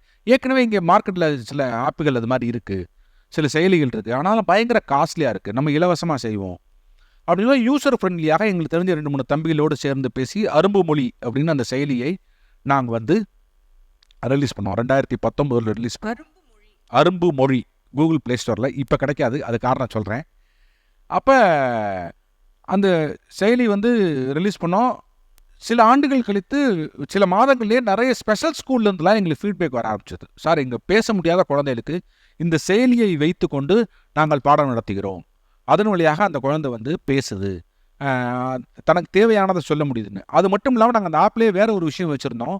நீங்கள் தேவையான ஃபோட்டோவை எடுத்து நீங்களே அதில் அட்டாச் பண்ணிக்கலாம். உங்கள் லாங்குவேஜ், உங்கள் மதர் டங் எதுவாகவும் இருக்கலாம், தமிழ், மலையாளம், தெலுங்கு எதுவாக இருக்கலாம், அந்த லாங்குவேஜை நீங்கள் ஃபீடும் பண்ணிடலாம். அப்போ இந்த குழந்தை இந்த கிளாஸ் படத்தில் இப்படி இருக்குது அப்படின்னா அதை டச் பண்ணிச்சுன்னா, தமிழாக இருந்தால் தண்ணி வேணும் அப்படின்னு சொல்லலாம், நீலு காவலா அப்படின்னு சொல்லலாம், பானி செய்ய அப்படின்னு சொல்லலாம், என்ன வேணாலும் சொல்லலாம், ஐ வாண்ட் வாட்டர் என்ன வேணாலும் சொல்லலாம். அப்போ அவன் லாங்குவேஜில் அவன் அம்மாவோட குரல் அப்பா குரலை பதிவு பண்ணிக்கலாம். ஒரு மொபைலோட ஸ்க்ரீனில் அது 8 ஃபோட்டோ தெரியும், பேசிக் விஷயங்கள். எனக்கு தூக்கம் வருது, எனக்கு பாத்ரூம் போகணும் அப்படிங்கிற விஷயங்கள். இதை தவிர நாங்கள் என்ன பண்ணோம்னா, குழந்தைகளுக்கு உறவினர்கள் பேர்களை ஃபோட்டோவெல்லாம் அட்டாச் பண்ணி அவங்க பேர்லாம் சொல்லிக் கொடுக்க ஆரம்பித்தோம். அவனுடைய வெக்காபுலரி கூட ஆரம்பிச்சிச்சு. அப்படின்னா ஸ்கூல்லேருந்து வரும்போது, ரொம்ப ஸ்பெஷல் ஸ்கூல்லேருந்து வரும்போது ஃபீட்பேக் ரொம்ப நல்லா இருந்துச்சு. இது எல்லாத்தையும் விட யூஎஸில் இருக்கக்கூடிய என் நண்பர் ஒருத்தர் ஃபோன் எடுத்து சொன்னார். அவர் ஒரு ஸ்பெஷல் பேரண்ட்டு. அவர் ஃபோன் எடுத்து சொன்னார், சார், என்னுடைய ஃபாதர் இன் லா வந்து பேரலைஸ் ஆகிட்டார், கீழே விழுந்துட்டார். அவருக்கு என்ன தேவைன்னு சொல்கிறதுக்காக நான் இந்த மொபைல் ஆப்பை தான் பயன்படுத்தினேன். ஏன்னா இது வந்து கஸ்டமைஸ்டு, யார் வேணாலும் எப்படி வேணாலும் பயன்படுத்தலாங்கிறனால அவர் தனக்கு வேண்டியதெல்லாம் சொல்ல ஆரம்பித்தார். ரொம்ப சந்தோஷமாக இருக்குங்க. என்ன இப்படி ஒரு ஆங்கிள் நான் யோசிக்கவே இல்லையப்பா அப்படின்னு யோசித்தேன். இப்போ அந்த ஆப் ஏன் இல்லை அப்படின்னா, கூகுளுக்கு 3500 ரூபா ஒவ்வொரு ஆண்டும் கட்டணும். நாங்கள் கட்டிக்கிட்டு இருக்கோம். அது இந்த வருஷம் கட்டுறது கொஞ்சம் டிலே ஆகி போச்சு, மறந்துட்டோம். அதனால் அவன் என்ன பண்ணிட்டான், டபக்குன்னு முடக்கி விட்டான். இந்த நேரத்தில் எங்களுடைய வெப்சைட்டு அந்த சர்வரும் டவுனு. அதனால் இது 2மே எங்களால் மீட்க முடியல. கூகுளுக்கு மெசேஜ் பண்ணிகிட்டே இருக்கோம், ஃபாலோ போயிட்டே இருக்குது. இப்படி இந்த மாதம் இறுதிக்குள்ளாக வந்துடும் நம்புகிறேன். நன்றி. அடுத்ததாக உத்ரா அவர்கள் அவங்களோட எக்ஸ்பீரியன்ஸை ஷேர் பண்ணுவாங்க இந்த சப்ஜெக்ட். இங்கே நிறைய விஷயங்களை சார் சொல்லியாச்சு, மற்றவங்களும் சொல்லியிருக்காங்க. ஸோ நான் இங்கே விக்யான் பிரதிபா மூலமாக எனக்கு கிடைத்த சில அனுபவங்கள் நான் ரொம்ப ஷார்ட்டாகவே வச்சுருக்கேன். பல மொழிகளில் இலக்கிய புத்தகங்கள்லாம் நம்ம தமிழில் நிறைய வந்திருக்கு. சொல்லப்போனால் தமிழ்நாடு டெக்ஸ்ட் புக் கார்பரேஷன் நிறைய மொழிபெயர்ப்புகளை கொடுத்துட்ருக்காங்க. இப்போ சமீபத்திய முன்னெடுப்பு தமிழ்நாடு டெக்ஸ்ட் புக் கார்பரேஷன் ஒரு முக்கியமானது ஒன்று என்னென்னா, முக்கியமான அறிவியல் புத்தகங்கள் ஜி வெங்கட்ராமன் சீரீஸ் கம்ப்ளீட்டாகவே வந்து தமிழில் மொழிபெயர்த்து இன்னும் வரல. 1-2 தான் அதில் வந்திருக்கு. But by the end of this year I think எல்லாமே வந்துடும். எல்லாம் ரெடி ஆயாச்சு, இன்னும் பிரிண்ட் ஆகி அது வர வந்து. இதை ஒரு இங்கே இருக்க ஆசிரியர்களோ இல்லை நீங்கள் உங்கள் எந்த காலேஜில் படிக்கிறீங்களோ இல்லை கட்டாயமாக இதை நம்ம எடுத்துகிட்டு போகும்போது, நம்ம இங்கே சொல்கிற கலை செல்வங்கள் யாவும் கொண்டாந்து சேர்ப்பீர்னா, ஆமாம், அது ஒரு முக்கியமான வழி. அதில் பார்த்தோம்னாக்கா இந்த கலை சொற்கள், அதற்கான பதங்கள் கிளாசரி கொடுத்துட்டுறாங்க. ஸோ அங்கே ரெஃபரன்ஸ் புக்ஸ் நிறைய இருக்குது. அந்த புத்தகத்திலேயே ஜி வெங்கட்ராமன் அவர்களே நிறைய ரெஃபரன்ஸ் போட்டிருப்பாரு. அப்போ நான் அதை அடுத்து நான் தேடி போகலாம். இந்த மாதிரியான ஒரு மிக அழகான முன்னெடுப்பு இப்போ கரண்ட்டாக நடந்துட்டு இருக்கு. இதை தாண்டி இந்த நிறைய ஒர்க் ஷீட்ஸ் வரணும். மேம் சொன்னாங்க நம்ம எஸ்சிஆர்டி புக்ஸ் நம்ம நார்மல் டெக்ஸ்ட் புக்லேயே நிறைய ஒர்க் ஷீட் இருக்குது, டீச்சருக்கான மெட்டீரியல் இருக்குது, கிளாசரி இருக்குது, டெக்னிக்கல் வேர்ட்ஸ் இருக்குது, எல்லாம் இருக்குது. ஆனால் நான் ஸ்கூலில் படித்ததுலேருந்தே நம்ம எப்படி படிக்கிறோம்னாக்கா கொஸ்டின் ஆன்சர் அடுத்து ஃபில் தி பிளாங்க்ஸ் இல்லாட்டி மேட்ச் த ஃபாலோயிங்க்கெல்லாம் மார்க் இருந்ததுன்னா அதுக்கு போகிறோம். அதை தாண்டி நம்ம குழந்தைகளை பழக்குகிறோமா, மாணவர்களை பழக்குகிறோமா? சொல்லப்போனால் நான் என் மாணவர்களை கேள்வி கேட்கிறேனா? அதுக்கு கீழே நாங்கள் டெக்ஸ்ட் புக்ஸ் ரெஃபரன்ஸ் எல்லாம் கொடுத்துருப்போம். அண்ட் இன்னைக்கு வீடியோ லிங்க்ஸ் எல்லாம் ஒரு காலேஜ்லேயும் கொடுத்துக்கிட்டு இருக்கோம். இதையெல்லாம் மாணவர்கள் வாசிக்கிறார்களா? ஸோ அங்கேயே நமக்கு என்ன ஆகுதுனாக கலைச்செல்வங்கள் வந்துடுது. இப்போ தமிழில் ஐஐடி ஜாம்க்கான கொஸ்டின்ஸ் இல்லை. ஐஐடி ஜாம்ன்றது வந்து பிஜிக்காக, ஐஐடி ஜேஇக்கு இன்னைக்கு அது வந்து ஒரு மிகப்பெரிய ஒரு ஃபேக்ட்ரி மாதிரி ஓடிக்கிட்டு இருக்கு. ஜாம் நம்ம ஸ்டூடெண்ட்ஸ் எத்தனை பேர் போகிறாங்கன்னு பார்த்தா மிக மிக கம்மியாக இருக்குது. ஏற்கனவே மோப்பா சொன்ன மாதிரி பல கல்லூரிகளில் பேசிக் சயின்சஸ் மூடப்பட்டு கொண்டு தான் மறந்து கொண்டிருக்கு. அதை மறுக்க முடியாது. இன்ஜினியரிங் காலேஜஸ்லேயும் 2 செமஸ்டர்ஸ் ஃபிசிக்ஸு கெமிஸ்ட்ரிங்கிறதெல்லாம் கட் பண்ணிகிட்டே இருக்காங்க. அப்போ இந்த சூழ்நிலையில் நான் ஜாம் ஐஐடிக்கெல்லாம் நாங்கள் போகிறோம், பெரிய பெரிய சயின்டிஸ்ட் எல்லாம் வரணும் இந்த ஊர்லேருந்துன்னா எப்படி சார் வரப்போகிறாங்க? எங்கேருந்து வரப்போகிறாங்க? அப்போ இவங்களை நான் ஸ்ட்ராங்காக ஆக்கணும் போது அங்கே இருக்க வீடியோஸை தமிழ்படுத்தலாம், டப்பிங் பண்ணலாம். அந்த மாதிரி ஆரம்பிச்சது தான் முதல்ல என்னோட டப்பிங் பயணம். பட் ஆனால் இன்னும் பண்ணுறதுக்கு நிறைய இருக்குது. இன்றைக்கி இவங்களோட குட்டி குட்டி ஷார்ட்ஸ் எல்லாம் போட்டுட்ருக்காங்க. நமக்கு அதுக்கான திறமை இருக்கா எங்களோட ஏஜில் இருக்கவங்களுக்குன்னா தெரியாது. ஆனால் அடுத்த தலைமுறை நிச்சயமாக என்ன பண்ணலாம், ஆனால் இதே இவங்களுக்கே நிறைய அந்த திறன் இல்லை அந்த விருப்பமெல்லாம் இருக்கும்போது அவங்கள வச்சு நிறைய என்ன சொல்கிறது, ஒரு கொஸ்டின் 2 கொஸ்டின் கிளாரிஃபிகேஷன்ஸ் இவங்க சொல்லும்போது புக்கில் ஒன்று இருக்குது, அது எனக்கு ரொம்ப திணறுது, பயமாக இருக்குது. உண்மையை சொல்ல போனால் பயம்தான் நம்மளோட எந்த ஒரு வளர்ச்சிக்குமே குறைச்சலாக இருக்குது. அப்போ அந்த பயத்தை நான் போக்கணும்னா அதுக்கு பிரிட்ஜஸ், சின்ன பிரிட்ஜஸ். இது பாருமா, நீ கவலைப்படாதுமா, நாம தான் அப்படி நம்மளோட மொழிகளில் நம்ம நிறைய எடுத்துகிட்டு வர முடியுமா? இல்லை நான் இப்படியே உட்காந்துட்டு பத்தியா குவாண்டம் ஃபிசிக்ஸ்னால் என்ன தெரியுமா, போர் தியரினா என்ன தெரியுமா, இந்த குரலை வச்சுட்டு என்ன பண்ண போகிறேன் நான்? இல்லை, அது தேவை, அந்த குரல் எந்த இடத்துக்கு தேவையோ. ஆனால் இந்த சாதாரணமாக இங்கே பாருமா இவ்வளோதாமா இது அப்படின்னு சொல்லக்கூடிய மக்கள் தான் இங்கே இருக்கீங்க. இதை நம்ம இன்னும் பன்மடங்கு ஆக்க முடியுமா? சயின்ஸை பற்றி பயம் அதிகமாக இருக்குது. அதனால தான் உண்மையை சொல்லட்டுமா, இந்த இடத்துல நான் சொல்லலாமா கூடாதான்னு கூட தெரியாது, இன்னைக்கு சயின்ஸ்க்கான அப்ளிகேஷன் இருக்கா காமர்ஸில் இன்னும் 5-6 வருஷம் கழிச்சு காமர்ஸ் குரூப்பில் 1000 சீட்டு ஒரு ஸ்கூலில் இருக்குன்னா சயின்ஸ் குரூப்பு 300-400 சீட்டு கூட இருக்க போகிறதில்ல. இதுதான் நிதர்சனம். நான் 4 ஆண்டுகளாக ஆஃப்டர் கோவிட் பார்த்துக்கிட்டு இருக்கேன். ஆனால் நம்ம இங்கே அறிவியல்னு பேசுறது அறிவியல் ஸ்டூடெண்ட்ஸ் மட்டும் இல்லை, அறிவியல் எல்லாருக்குமாக போகணும். இப்போ அடுத்து நர்மதா பேசுவாங்க, எப்படி அந்த அறிவியல் மூலமாக அவங்களோட ஒர்க் மூலமாக ரொம்ப அழகாக பெண்களை அவங்களால ரீச் பண்ண முடிஞ்சுது. இந்த இடத்துல நம்ம அறிவியல் பேச போகிறோம், பல விஷயங்களை நம்ம எடுத்துக்கொண்டு வரப்போகிறோம். சாரோட ஆப் யாரை ரீச் பண்ணிட்டு? பெண்கள், பெற்றோர்கள், அது மூலமா குழந்தைகள். விக்யான் பிரதிபா நாங்கள் குழந்தைங்களுக்காக மட்டும் எழுதலை, அதை படிக்கிற அம்மா அப்பாங்க, அவங்க they can do it. So ma'am சொன்ன அந்த எஸ்சிஆர்டியில் இருக்க work sheets, can parents put their effort? நான் சோம்பேறியா நான் இப்படியே உட்காந்துட்டு இருந்தேன், நீ டியூஷன் போ, நீ அந்த கிளாஸ் போயிட்டு அந்த கிளாஸ் போயிட்டு அப்புறம் நீ வீட்டுக்கு வான்றதுக்கு பதிலாக நாம் கலைச்செல்வங்களை நான் யூஸ் எப்படி பண்ண போகிறேன்? இதுக்கான வெப்சைட்ஸோ இல்லை இதுக்கான ரிசோர்ஸ் மெட்டீரியலோ நம்ம வேறு ஏதாவது ஒரு எல்லாத்தையும் கூட்டி எடுத்துகிட்டு வர மாதிரி அரவிந்த் குப்தாவோட சைட் மாதிரி இன்னும் நிறைய வெப்சைட்ஸ் நம்ம எடுத்துகிட்டு வர முடியுமா? இதில் முக்கியமாக ஸ்பெஷல் நீட்ஸ் சில்ட்ரனுக்கு நம்ம என்ன பண்ண போகிறோம்? அடுத்த ஒரு 10 ஆண்டுகளில் இந்த நம்பர் இன்க்ரீஸ் ஆக போகுது. அவங்களுக்கு நம்ம தயாராக இருக்குமா? சயின்ஸ் சொல்லிக் கொடுக்க 10th வரைக்கும் சயின்ஸ் வேணும் எனக்கு, அந்த 10th சயின்ஸ் சொல்லிக் கொடுக்கறதுக்கு எனக்கு நான் தயாராக இருக்கேனா? பேசிக் சயின்ஸ் சொல்லிக் கொடுக்க தயாராக இருக்கேனா? am I ready? ஸோ பிற வழி கற்றல் தேவைப்படுவோர் ஹோலிஸ்டிக் சயின்ஸு எஸ்டிஜி என்னது எஸ்டிஜி கோல்ஸ்ன்னு சொல்லிக்கிட்டு இருக்கோம். ஹோலிஸ்டிக் லேர்னிங்கிறது வார்த்தையில் வச்சுட்டு இருக்கோம். ஹோலிஸ்டிக் லேர்னிங் நம்ம சிஸ்டமில் எல்லாத்தையும் ஸ்கூல் கொடுக்க முடியாது. அப்போ பேரண்ட்ஸும் சொசைட்டியும் வரப்போகுதுன்னாக்கா அதுக்குள்ள, அப்போ நான் அதுக்கான பிற கற்றல் டூல்ஸ் எனக்கு இருந்ததுன்னா why can't I use it? இதுக்கு நம்ம என்ன செய்ய போகிறோம்? ஸோ இதில் ஒரு க்ளோசிங் இட் ஜஸ்ட் ½ minute. இதில் எனக்கு தெரிஞ்ச ஒரு சிலதை நீங்கள் நோட் பண்ணிக்கலாம். Knowledge without borders. அங்கே போனீங்கன்னா பல மொழிகளில் பல புத்தகங்கள், ரொம்ப சரியான பயங்கரமான ஃபிசிக்ஸ், பயங்கரமான மேத்ஸ்லேருந்து சாதாரண ஃபிசிக்ஸ், சாதாரண மேத்ஸ் வரைக்கும். அண்ட் தென் ஹோஷியங்காபாத் சயின்ஸ் சென்டர் நிச்சயமாக இருக்குது நம்மக்கிட்ட. அங்கே இருக்க வளம் அது எல்லாத்தையும் அரவிந்த் குப்தா டாய்ஸில் போனாலே இருக்குது. வாங்க தமிழ் படுத்தலாம், தப்பானா பரவாயில்ல. இப்போ நாங்கள் சொன்னோன்றதுக்காக ஐயோ நமக்கு டெக்னிக்கல் வேர்ட் தெரியாது அது தெரியாது, இல்லை பரவாயில்ல, ஒரு டீமாக இருக்கலாம். எனக்கு தெரியாதது அவர் சொல்வார், அவர்களுக்கு தெரியாது இவங்க சொல்லுவாங்க, இவங்களுக்கு தெரியாது அந்தம்மா சொல்லுவாங்க, அவ்வளோதான். Why can't we make that? And then of course Arvind Gupta toys. அப்புறம் ஐஐடி காந்தி நகரில், இதெல்லாம் நான் யூஸ் பண்ணது மட்டும் தான் சொல்கிறேன். ஐஐடி காந்தி நகரில் கட்டாயமாக சிசிஎல்னு இருக்குது, creative learning centre for creative learning. So அந்த இடத்துல பல வீடியோஸ் இருக்குது. எனக்கு வீடியோ தான் என் பையனுக்கு பிடிச்சிருக்கு, ஓகே, வாட் இஸ் ராங்? இல்லை என்னோட பெண்ணுக்கு வந்து இந்த மாதிரி தான் பிடிச்சிருக்கு, ஹேண்ட் ஒர்க் மூலமாக சயின்ஸு. இன்றைக்கி ஸ்டெம்மை தாண்டி ஸ்டீமுக்கு வந்துட்டோம். ஆர்ட்ஸை வந்து எப்படி நம்ம இன்கார்பரேட் பண்ணலான்னு. அண்ட் தென் ஜாப்பனீஸ் கார்ட்டூன்ஸ், அது பேர் நான் மறந்துட்டேன், மாங்கா காமிக்ஸில் நிறைய சயின்ஸ் புக்ஸ் வருது. அது நம்ம தமிழில் எடுத்துகிட்டு வர முடியுமா? ஒரு ஸ்டேட்லேயும் நிறைய அவுட்ரீச் ஆக்டிவிட்டீஸ் இருக்குது. இந்த அவுட்ரீச் எல்லாத்தையுமே யாரா ஒருத்தர், அது சென்ட்ரல் கவர்மெண்ட்டா ஸ்டேட் கவர்மெண்ட்டாலாம் எனக்கு தெரியாது, நான் ஒரு சாதாரண ஒரு மனுஷி, அது எல்லாத்தையும் அங்கங்கே தனித்தனியாக பாக்கெட்டாக இருக்குது, இது எல்லாத்தையும் ஒன்றா எடுத்துகிட்டு வர முடியுமா? அதுக்கு தான் விக்யான் பிரச்சார் இவ்வளோ வருஷமாக ரொம்ப அழகாக பண்ணிக்கிட்டு இருந்தாங்க. பட் இப்போ திரும்பவும் இன்னும் நிறைய அவுட்ரீச் நடந்துட்டு தான் இருக்குது. அது எல்லாத்தையும் சேர்க்குற ஒரு இடம் வேண்டாமா? இதுக்கு நம்ம என்ன செய்ய போகிறோம்? So this is what I wanted to share. Thank you for the. Thank you so much.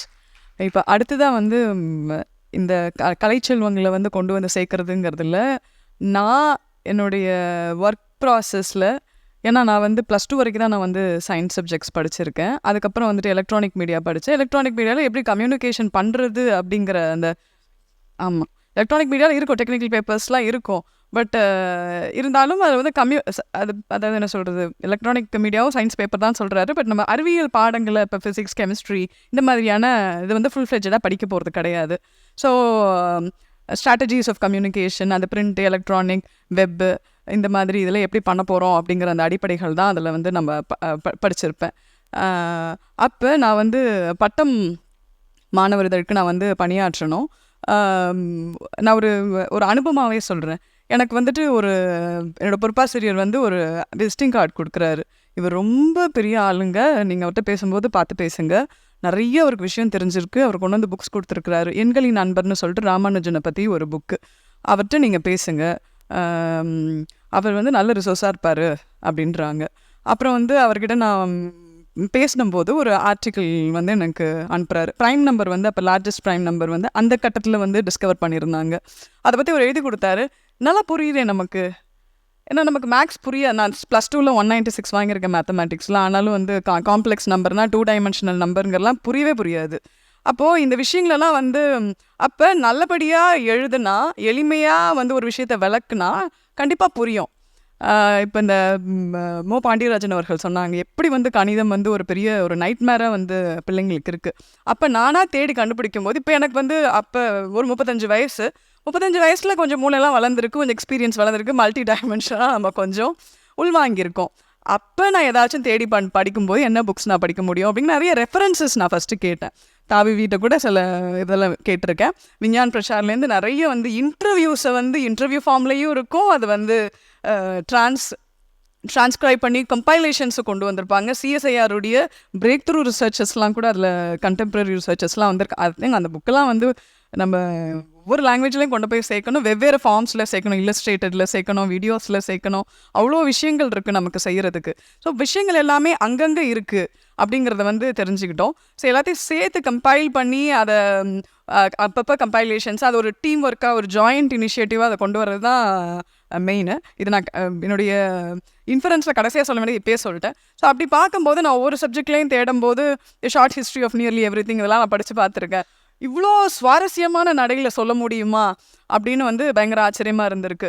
அப்புறம் பார்த்தா தமிழில் ஒரிஜினல் ரைட்டர்ஸ்லேயே வந்துட்டு கலகக்காரர் ஐன்ஸ்டீன், தாவிவியோடு போச்சா, ஓகே, ஆமாம், நம்ம மொழியில இவ்வளோ இன்ட்ரெஸ்டிங்காக வந்து அதை சொல்ல முடியுமா அப்படிங்கிறதுக்கான அந்த மெத்தட் ஆஃப் கம்யூனிகேஷன், அந்த விஷயங்கள்லாம். அப்புறம் சப்ஜெக்ட் மேட்ரு வந்து எவ்வளோ டீட்டெயிலாக வந்து சொல்லியிருக்காங்க, புரியுற வகையிலாங்கிறது வந்து நிறையா வந்து ஆச்சரியத்துக்குரிய விஷயமா இருந்துச்சு. ஆனால் என்னென்னா இப்படியெல்லாம் இருக்குங்கிற விஷயத்த நம்ம வந்து சமூகத்துக்கு பப்ளிஷரே ஒரு நல்ல புக்கு போட்டிருப்பாங்க, ஆனாலும் அந்த புக்கோடைய முக்கியத்துவத்தை பற்றி சொல்லவே மாட்டாங்க. அது எங்கேயாவது அது போகவே இல்லைங்க. அடுத்த என்ன பண்ணுறது, நீங்கள் ஏதாவது அதை சேல் பண்ணி கொடுக்க முடியுமா ஆத்தர்னு நம்மக்கிட்டே வந்து சொல்லுவாங்க. ஸோ இந்த மாதிரியான விஷயங்கள்லாம் நடக்குது. அப்படி பார்க்கும்போது எனக்கு வந்து ஆக்சுவலாக என்னன்னா அல்ஜீப்ரா வந்து அதோடைய சின்ஸ் வை வந்து மேன்கைண்ட் ஹியூமன் பீயிங்ஸ் வந்து தாட் அபவுட் அல்ஜீப்ரா எந்த கட்டத்தில் அவங்களுக்கு அது தேவை வந்திருக்கும். அதே மாதிரி கால்குலஸ். ஸோ எனக்கு ஏதோ ஒரு வேகா நியூட்டன் இதுலேருந்து ஸ்டார்ட் ஆகுது calculus, because Newton had the need to discover gravity, அதோடைய ப்ராப்பர்ட்டிஸ் இதுக்கெலாம் தேவைப்பட்டிருக்குங்கிறது வேகா வந்து தெரிஞ்சிச்சு. அப்போ தேடி கண்டுபிடிக்க போகும்போது Larry Gonick cartoon guide to calculus, cartoon guide to algebra, லட்டு மாதிரி புக்ஸ் வருது. ஒன்று தேடி போனோன்னா வெவ்வேறு கிடைக்குது. பிகாஸ் இவர் லாரி கானிக் வந்து he's a Harvard educated mathematician, over educated கார்ட்டூனிஸ்ட்னு தனியாக அவர் சொல்லிப்பார்.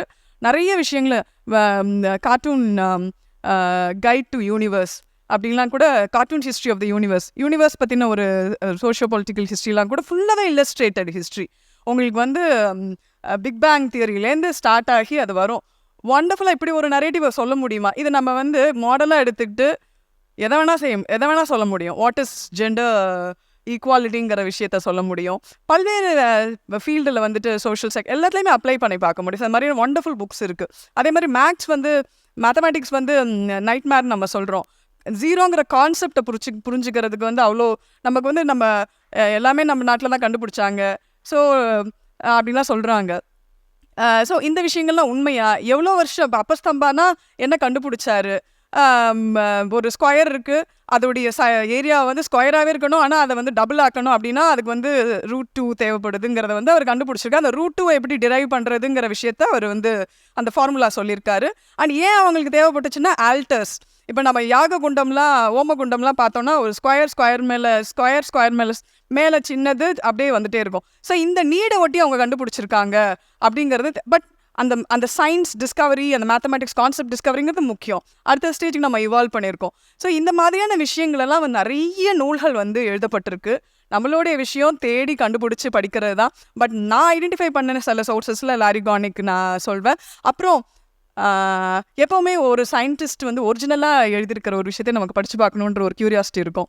பிரின்சிபியா மேத்தமேட்டிக்கா இங்கிலீஷில் வந்து கொஞ்சம் அட்டம்ப்ட்லாம் அடித்து பார்த்தேன். ஆனால் பிலீவ் மீ, என்னால் ஒரு சில விஷயங்களை கிராஸ் பண்ண முடிஞ்சுது. அதுவே எனக்கு ஒரு பெரிய சந்தோஷமாக இருந்துச்சு. அப்போ அதை மொழிபெயர்த்திருந்தாங்கன்னா இங்கே இருக்கக்கூடிய சயின்ஸ் பர்சியூ பண்ணுற, ஃபிசிக்ஸ் பர்சியூ பண்ணுறவங்களுக்கு அது எவ்வளோ உபயோகமாக இருந்திருக்கும். பிரின்சிபியா மேத்தமேட்டிக்காக நம்ம பண்ணியிருக்கோமா தமிழில் தெரியல, சாத்தியமானு கூட எனக்கு தெரியல. ஸோ இந்த மாதிரியான விஷயங்கள்லாம் இதெல்லாம் வந்து ஜஸ்ட் ஒரு ஒரு வைல்டு ஐடியாஸாக நான் சொல்கிறேன். அதே மாதிரி Stephen Hawking, we know how big his contribution is. அவர் வந்து அவரோட டாக்டர் லூசி ஹாக்கிங்ஸோட சேர்ந்து யூனிவர்ஸ் பற்றி அவர் நிறைய வந்து எழுதியிருக்காரு. 2-3 புக்ஸ் நானே வந்து படிச்சிருக்கேன். George's secret key to the universe, black hole பற்றிலாம் குழந்தைங்களுக்கு எவ்வளோ எளிமையாக எம்பத்தட்டிக்காக, இவ்வளோ தான் குழந்தைங்க வந்து நம்ம மசிச்சு கொடுப்போம்ல, சாப்பாடை வந்து அப்படியே சங்காக வந்து நம்ம குழந்தைங்களுக்கு ஊட்ட மாட்டோம். ஸோ மசிச்சு மேஷ் பண்ணி கொடுத்துருக்காங்க. ஸோ அதெல்லாம் வந்து நமக்கு கம்யூனிகேஷன் மெத்தடையும் நமக்கு வந்து சொல்லிக் கொடுக்குது. கண்டென்ட்டை இப்போ இந்த புக்கெலாம் வந்து மொழிபெயர்க்கலாம் கண்டிப்பாக. ஏன்னா பிகாஸ் ஸ்டீஃபன் ஹாக்கிங் வந்து எழுதியிருக்காரு ஒரு விஷயங்கிறதே பல பேருக்கு வந்து தெரியறதில்ல. ஸோ இப்போ நான் தேடி கண்டுபிடிக்கும் போது சில விஷயங்கள் எடுத்துருக்கலாம். ஆனால் பேசிக்கான ரொம்ப ஒரு பாப்புலர் சயின்ஸ் புக் எனக்கு கூட தெரியாமல் இருக்கலாம். அதை டிவிவி அறிமுகப்படுத்தலாம். ஸோ ஐ திங்க் இதை வந்து ஒரு கம்யூனிட்டியாக இப்போ சயின்ஸ் அண்ட் சொசைட்டின்னு ஒரு குரூப் வந்து செயல்படுது.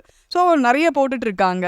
ஸோ இந்த விஷயங்களை பப்ளிஷர், அப்புறம் மற்ற என்ன சொல்கிறது, வீடியோஸ், ஆப்ஸு, டெவலப்பர்ஸ் இவங்களாம் சேர்ந்து ஒரு கொலாபரேட்டிவ் இனிஷியேட்டிவாக அங்கங்கே பண்ணும்போது விஷயங்கள் வந்து நிறைய இவால்வ் ஆகும்.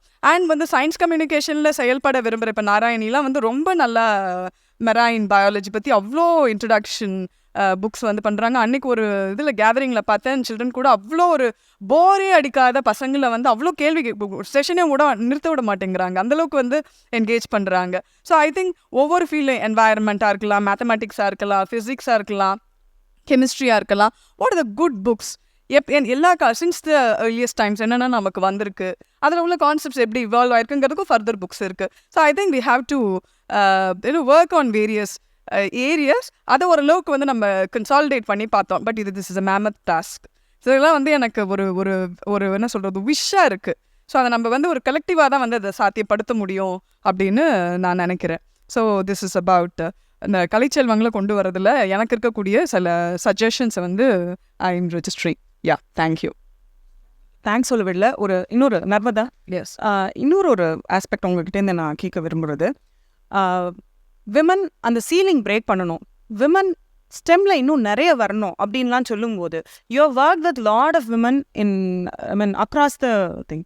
அப்போ இந்த through science communication how do you think you can break that ceiling? அதாவது நான் ஒர்க் பண்ணது வந்து அண்டர் ப்ரிவிலேஜ்ட் விமன் கூட தான் ஒர்க் பண்ணியிருக்கேன் டியூரிங் மை அண்டர் கிராஜுவேஷன். அது வந்து எப்படின்னா ஆக்சுவலாக நாங்கள் ஒரு பர்டிகுலர் செட்டில்மெண்ட் போகிறோம், கன்னிகாபுரம் செட்டில்மெண்ட்டு. அங்கே ஜமீலான்னு ஒருத்தங்க இருக்காங்க, ட்ரிப்ளெட் அவங்களுக்கு. அவங்க வீடு வந்து பார்த்தோன்னு சொன்னோன்னா குடிக்கிறதுக்கு தண்ணி கிடையாது, டாய்லெட் ஃபெசிலிட்டி கிடையாது, பப்ளிக் டாய்லெட் தான் அவங்க யூஸ் பண்ணுறாங்க அந்த ஏரியாவில். பட் அவங்க ஸ்டெல்லா மேரிஸில் படிச்சிருக்காங்க. ஸோ நம்மளை பார்க்கும்போது அவங்க வந்துட்டு இங்கிலீஷில் தான் அவங்க வந்து சில கேள்விகள்லாம் வந்து ப்ராப் பண்ணாங்க. அப்போ வந்து எங்களுக்கு என்ன தோணுச்சுன்னா, ஓகே இவங்களுக்கு வந்து அவ்வளோ பொட்டென்ஷியல் இருக்குது, ஓரளவுக்கு பேசிக் எஜுகேஷனும் இருக்குது. ஆனால் விமன் வந்து கல்யாணம் ஆயிடுச்சு அப்படின்னாலே வந்து இது எல்லா கிளாஸில் இருக்கிறது தான். கிச்சனோட அவங்கள வந்து தூக்கி போட்டு அடைச்சி வச்சிடுறது, கேர் ஒர்க்கு, அப்புறம் வந்து டொமஸ்டிக் ஒர்க்கு, இதிலே அவங்களோட வாழ்க்கை போயிடும். ஸோ அப்படி ஒரு பெண்மணி. அவங்க ஒன்று அவங்களோட எஜுகேஷன் பேக்ரவுண்டை வச்சு 3 குழந்தைங்க ட்ரிப்ளெட்ஸ் வேறு. ஸோ அவங்களால வந்து சம்பாயர் ஷி வாஸ் ஸ்டக். நாங்கள் என்ன பண்ணுவோம்னு சொன்னோன்னா, ஒரு டெலிஃபோன், அந்த ஒரு வயர்லெஸ் டெலிஃபோன் வந்த பீரியட் 2003-04 பீரியட், அதை எடுத்துகிட்டு போவோம். அதில் வந்து டயல் பண்ணுவோம்.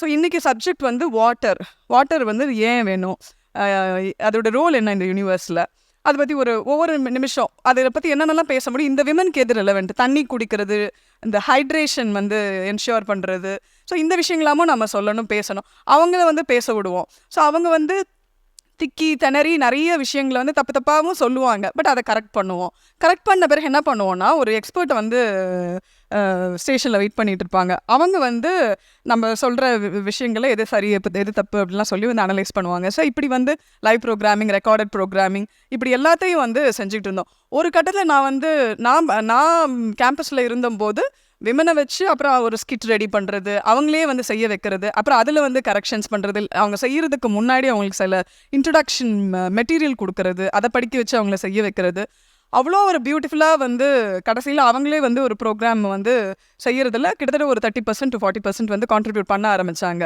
அப்புறம் நான் இந்த விஷயங்களெல்லாம் மறந்துட்டு கிட்டத்தட்ட ஒரு 2020 வந்துட்டு நான் கேம்பஸ்க்கு திருப்பி போகிறேன். ஜமீலா வந்து அங்கே ஸ்டேஷனில் ஒரு முக்கியமான அந்த ப்ரோக்ராம் கோஆர்டினேஷன் ஒர்க்கை இன்ஹவுஸ் ஸ்டாஃபாக பண்ணிகிட்டு இருக்காங்க. நான் வந்து அவங்கள ஃபஸ்ட்டு பார்த்த நிலைக்கும் இப்போ நான் ஜமீலாவை பார்த்த நிலைக்கும் அவ்வளோ டிரான்ஸ்ஃபர்மேஷன் இருக்குது. அதாவது அவங்க வந்து படிச்சிருக்காங்க, அதே மாதிரி அந்த இதில் வந்து கட்டிங் அக்ராஸ் ஏஜ் டிஃப்ரென்சஸ். 18 வயசில் வந்து 3 குழந்தை இருக்கிற விமனையும் பார்த்துருக்கு, 79 வயசில் இருக்கிற பாட்டியம்மாவும் அந்த ப்ராசஸில் வந்து ஜாயின் ஆயிருக்காங்க. அவங்க ஹெல்த் பற்றிலாம் பேசும்போது, உதாரணத்துக்கு விமன் மாதிரி வந்து ஒரு exploited section of the population வந்து ஜஸ்ட் டெரிபிள். அதாவது இந்த காலத்துலேயும் மென்சுரேஷன் வந்துச்சுன்னா வில்லேஜில் தனி இடத்த கொடுத்து இல்லை மலை பக்கம் போயிடுங்க அப்படின்னு சொல்லி விமனை வீட்டை விட்டு வெளியே அனுப்புகிற கிராமங்கள்லாம் இருக்குது. இந்த மென்சுரல் சைக்கிள் போது ப்ராக்டிஸ் பண்ணுற வில்லேஜஸ்லாம் இருக்குது. அப்போ இவ்வளோ ஒரு வயலன்ஸ், இது நத்திங் பட் வயலன்ஸ். அப்போ இந்த மாதிரியான ஸ்டேஜில் விமனுக்கு வந்து தன்னோட பாடியை பற்றி சொல்லிக் கொடுக்கும்போதே எப்படி வந்து அந்த எண்டோமெட்ரியம் வந்து எப்படி வந்து டியர் டவுன் ஆகுது, எப்படி வந்து அங்கே இம்ப்ளான்டேஷன் நடக்கலைன்னா வந்து என்ன ஆகுது, இந்த மாதிரியான விஷயங்கள்லாம் சொல்லும். அவ்வளோ விஷயங்களை அவங்க வந்து எம்பவர் ஆகி அடுத்து யாருக்காவது ஒரு பொண்ணுக்கு வந்து மென்ஸ்ட்ரல் சைக்கிள் வந்து அவங்க ஏரியாவில் வந்து வந்துச்சுன்னா இது அனீமியானால அது இருந்திருக்கலாம், இல்லை இதனால் அது நின்றுருக்கலாம்னு சொல்லிட்டு அவங்களே வந்து இவால்வ் ஆகிறதெல்லாம் நான் பார்த்துருக்கேன். நெக்ஸ்ட் டைம் போகும்போது நம்மள்ட்ட அப்டேட் பண்ணுவாங்க. ஸோ இதெல்லாம் வந்து எக்ஸ்பெரிமெண்டல் மாடல்ஸில் 2 ஏரியாவில் கோட்டூர்புரம் அண்ட் கன்னிகாபுரம் இதில் ஒர்க் பண்ணவோ நாங்கள் பார்த்தோம். அப்போ நாங்கள் என்ன பண்ணணும், ஆனால் அப்போ நீரஜா பிரபாகர்னு சொல்லிட்டு ஒரு ஆல் இண்டியா ரேடியோடைய ஒரு ப்ரோக்ராம் ஆஃபீஸர் வந்து அங்கே ஒர்க் பண்ணாங்க. அவங்க வந்து ஒரு PhD பண்ணிட்டு இருந்தாங்க. அவங்க ஒர்க் பண்ணி கொடுத்த சில சப்ஜெக்ட்ஸ்லாம் கெலாமிட்டிஸ் ஹேண்ட்லிங், ஃப்ளட்டு, ஸ்டாம்பீடை கூட ஒரு சப்ஜெக்டாக போட்டிருந்தாங்க. ஒரு மாதம் முழுக்க கெலாமிட்டிஸ், அதில் ஒன்று ஸ்டாம்பீடு. எங்களுக்கு ஃபஸ்ட்டு ஸ்டாம்பீட்னா என்னன்னே புரியல. அப்போல்லாம் கூகுள் வந்து வந்த போது 2003-04 பாருங்கள், எங்களுக்கு யூஸ் கூட பண்ண தெரியாது. அப்போல்லாம் சொல்லிக் கொடுக்கும்போது ஸ்டாம்பீட் வரக்கூடிய சுச்சுவேஷன்னா நம்ம எப்படி வந்து உணர்ந்து பப்ளிக் ரியாக்ஷன்லாம் எப்படி வந்து உணர்ந்து ஏதோ ஒன்று வரப்போகுதுங்கிறத நம்ம ஃபஸ்ட்டு காப்பாற்றிக்கிட்டு அதை எப்படி வந்து இது பண்ணுறதுங்கிறலாம் நாங்கள் கொஞ்ச நாளில் நாங்கள் பார்க்குறோம்.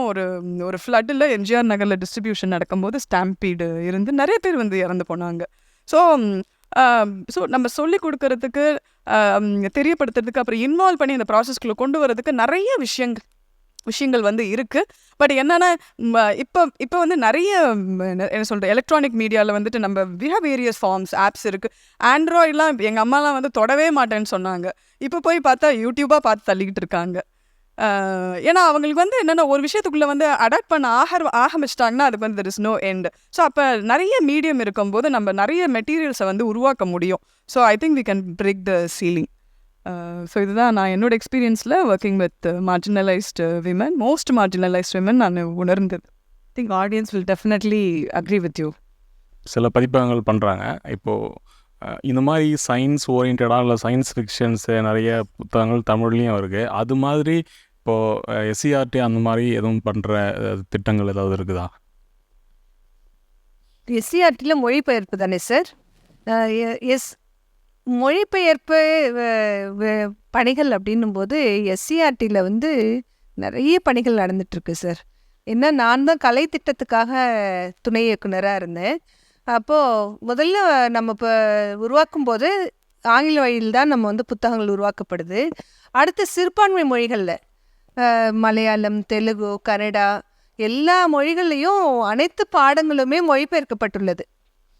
இது மட்டும் இல்லை, இப்போ வந்து வேறு நம்ம மாடியூல்ஸ் இருக்கு இல்லைங்களா, அது வந்து எப்பெல்லாம் தேவை, இந்த கருத்து வந்து நம்ம மாஸ்க்கு வந்து ரீச் ஆகணும், இந்த பெற்றோர்களுக்கு கூட இதை சொல்லணும் அப்படின்னும்போது அதை பற்றிய ஒரு சிறு புத்தகமாக அதை வந்து வெளியிடுறோம். உதாரணமாக சொல்லும்போது பேரிடர் மேலாண்மை, மேடம் சொன்ன மாதிரியே நாங்கள் அதில் ஸ்டாம்பீட் இதெல்லாமே இன்க்ளூட் பண்ணியிருக்கோம். ஸோ தேவைக்கு ஏற்ப சிறு சிறு இதழ்களாக நாங்கள் வந்து உருவாக்கி, அதற்காக குழு அமைத்து உருவாக்கி அதை மொழிபெயர்க்கிறோம். சில நேரங்களில் மொழிபெயர்க்கிறோம். பெரும்பாலான இந்த இதழ்கள் பார்த்திங்கன்னா தமிழ் மற்றும் ஆங்கில வழியில் வந்து இதை கொடுக்குறோம். இதில் வந்து மொழிபெயர்ப்பு இதுலேயே பார்க்கும்போது என்ன அப்படின்னா, நம்ம அந்த கருத்துகளுக்கு முக்கியம் கொடுத்து மொழிபெயர்ப்பு முடிச்சிட்டோன்னா அது வந்து ஓரளவு எளிமையான ஒர்க்காக எளிமையான வேலையாக முடிஞ்சிடுது. இப்போது உதாரணமாக ஒரு இங்கிலீஷில் ஒரு டெக்ஸ்ட் ப்ரிப்பேர் பண்ணிட்டோம், அதே கான்டென்ட்டை வந்து நம்ம தமிழில் மொழிபெயர்த்திருக்கோம். தமிழ் மொழிக்கு பார்க்கறதுக்காக மட்டும் ஒரு ஆசிரியர்கிட்ட கொடுப்போம், தமிழ் ஆசிரியர்கிட்ட கொடுப்போம் அப்படின்னா என்னோட அனுபவத்தில் அதை வந்து அந்த கருத்தையே மாற்றுற அளவுக்கு சில நேரத்தில் வந்து செஞ்சிடுறாங்க. உதாரணமாக அவங்க கேட்குற கொஷின்ஸ்லாம் அப்படின்னா, இப்போ வந்து இந்த வாக்கியத்தை முடிச்சிருக்கீங்க, என்பதாகும், எனப்படும் அப்படின்னு முடிச்சிருக்கீங்க, இது ரெண்டுக்கும் என்ன டிஃப்ரென்ஸு சொல்லுங்கள் மேடம், ஏன் இப்படி கொடுத்துருக்கீங்க அப்படின்னு கேட்பாங்க. ஸோ நமக்கு அதை டெஃபினட்டாக தெரியுமா, இதுதான் அறுதிட்டு நம்ம சொல்ல முடியுமா அப்படின்னு தெரியாது. சார் கருத்தை மட்டும் பார்க்கலாம் அப்படின்னா, அவங்க எழுதின அந்த ஆசிரியர் ஒரு அறிவியல் ஆசிரியருக்கும் அந்த தமிழ் ஆசிரியருக்கும் அங்கேயே ஒரு கருத்து வேற்றுமை வந்துடும், அதே ஒரு கிளாஷ் ஆகும். இந்த மாதிரி இருக்குது. அதே போல் உருது எல்லாம் பார்த்தீங்கன்னா, உருதுவில் வந்து டிரான்ஸ்லிட்ரேஷன் நிறைய எடுத்துப்பாங்க. அவங்க அதே டெர்மினாலஜி அப்படியே யூஸ் பண்ணுவாங்க. கம்ப்யூட்டர்னா காஃப் மீம் பேர் யூ அப்படியே கம்ப்யூட்டர்னே எழுதிடுவாங்க. சார் சொன்னீங்கள்ல அந்த மாதிரி. இந்த தெலுங்குல என்ன பண்ணிடுவாங்களே, தெலுங்குல இந்த கப்லெட்ஸ் கொடுக்கணும், இந்த பொய்டிக் ஃபார்மில் கொடுக்கணுங்கிறதுல அவங்க ரொம்ப பர்டிகுலராக இருப்பாங்க. மலையாளம் வந்து அந்த டீம் என்ன பண்ணுவாங்கன்னா, யூனிவர்சிட்டி ஃபேக்கல்ட்டி, மலையாளம் யூனிவர்சிட்டி இந்த ட்ரிவேண்ட்ரம் யூனிவர்சிட்டி ஃபேக்கல்ட்டி சொல்லிட்டாங்கன்னா அதுதான் சரி அப்படின்வாங்க. டீச்சர்ஸ் அது மாதிரி ஒவ்வொரு டீமுக்கும் ஒரு பர்டிகுலர் பிஹேவியர் இருக்குது. அந்த மாதிரி பட் நமக்கு எஸ்சிஆர்டி இல்லைங்க sir, it is a resource centre. நிறைய பேருக்கு வந்து இன்னமும் ஃபெமிலியர் ஆக்கணும்னு நினைக்கிறேன்.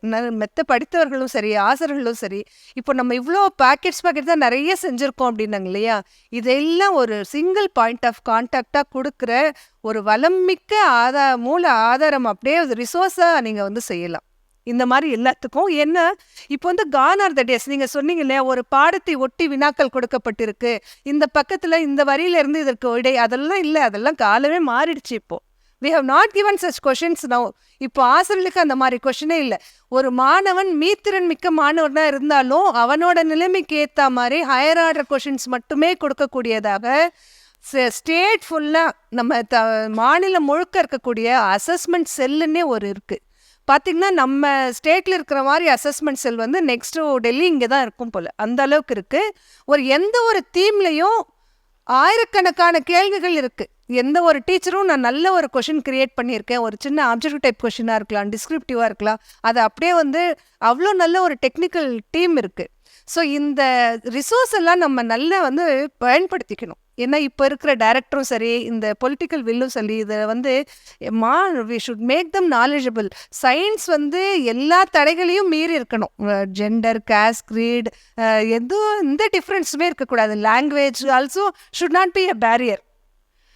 அந்த மாதிரி வந்து இது எல்லாத்தையும் ரிசோர்ஸ் ஃபுல்லாக வந்து நம்ம கொடுக்கலாம். Now we have move to level based education. ஒரு செகண்ட் ஸ்டாண்டர்ட் படிக்கிற குழந்தைக்கு ஆல்ஃபபெட்டே தெரியல அப்படின்னா ஃப்ரம் ஆல்ஃபபெட் வி ஸ்டார்ட்.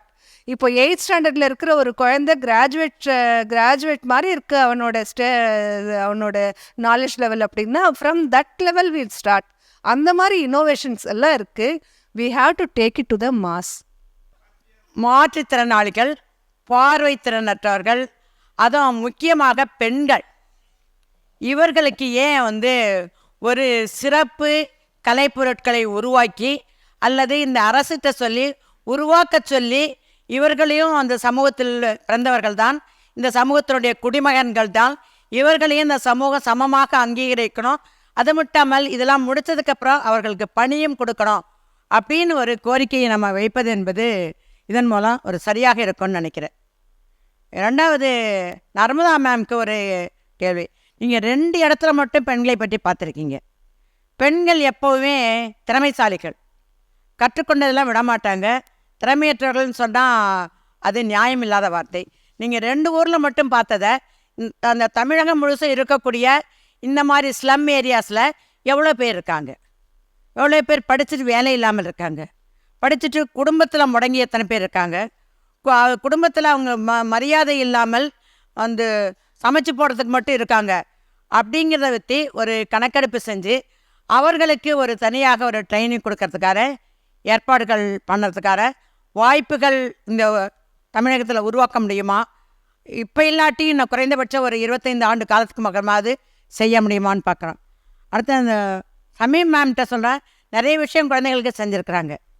அந்த செஞ்சுருக்கிறதுல அந்த மொழியாக்கத்தில் பண்ணும்போதும் இந்த குழந்தைகள்கிட்ட பண்ணும்போதும் அயல் நாடுகளெல்லாம் என்ன செய்வாங்கன்னா, கொஞ்சம் மெதுவாக படிக்கிற பிள்ளைகளுக்கு அங்கேயே பள்ளிக்கூடத்துலேயே தனியாக ஆசிரியர் வச்சு சொல்லிக் கொடுப்பாங்க. அதிகமாக படிக்கிற பிள்ளைகளே அந்த பெற்றோர்களை கூப்பிட்டு வேறு நல்ல பள்ளிக்கூடத்துக்கு போங்க அல்ல நல்லாம்பாங்க. அப்படி ஒரு ஏற்பாடு தமிழ்நாட்டில் கொண்டு வரதுக்கு வாய்ப்பு இருக்கா அல்லது இந்தியாவுக்கு கொண்டு வரக்க வாய்ப்பு இருக்கான்னு கேட்டுக்கிறேன். நன்றி. வணக்கம். இது கேள்வியெல்லாம் கிடையாது, நேரடியாக கருத்து தான்.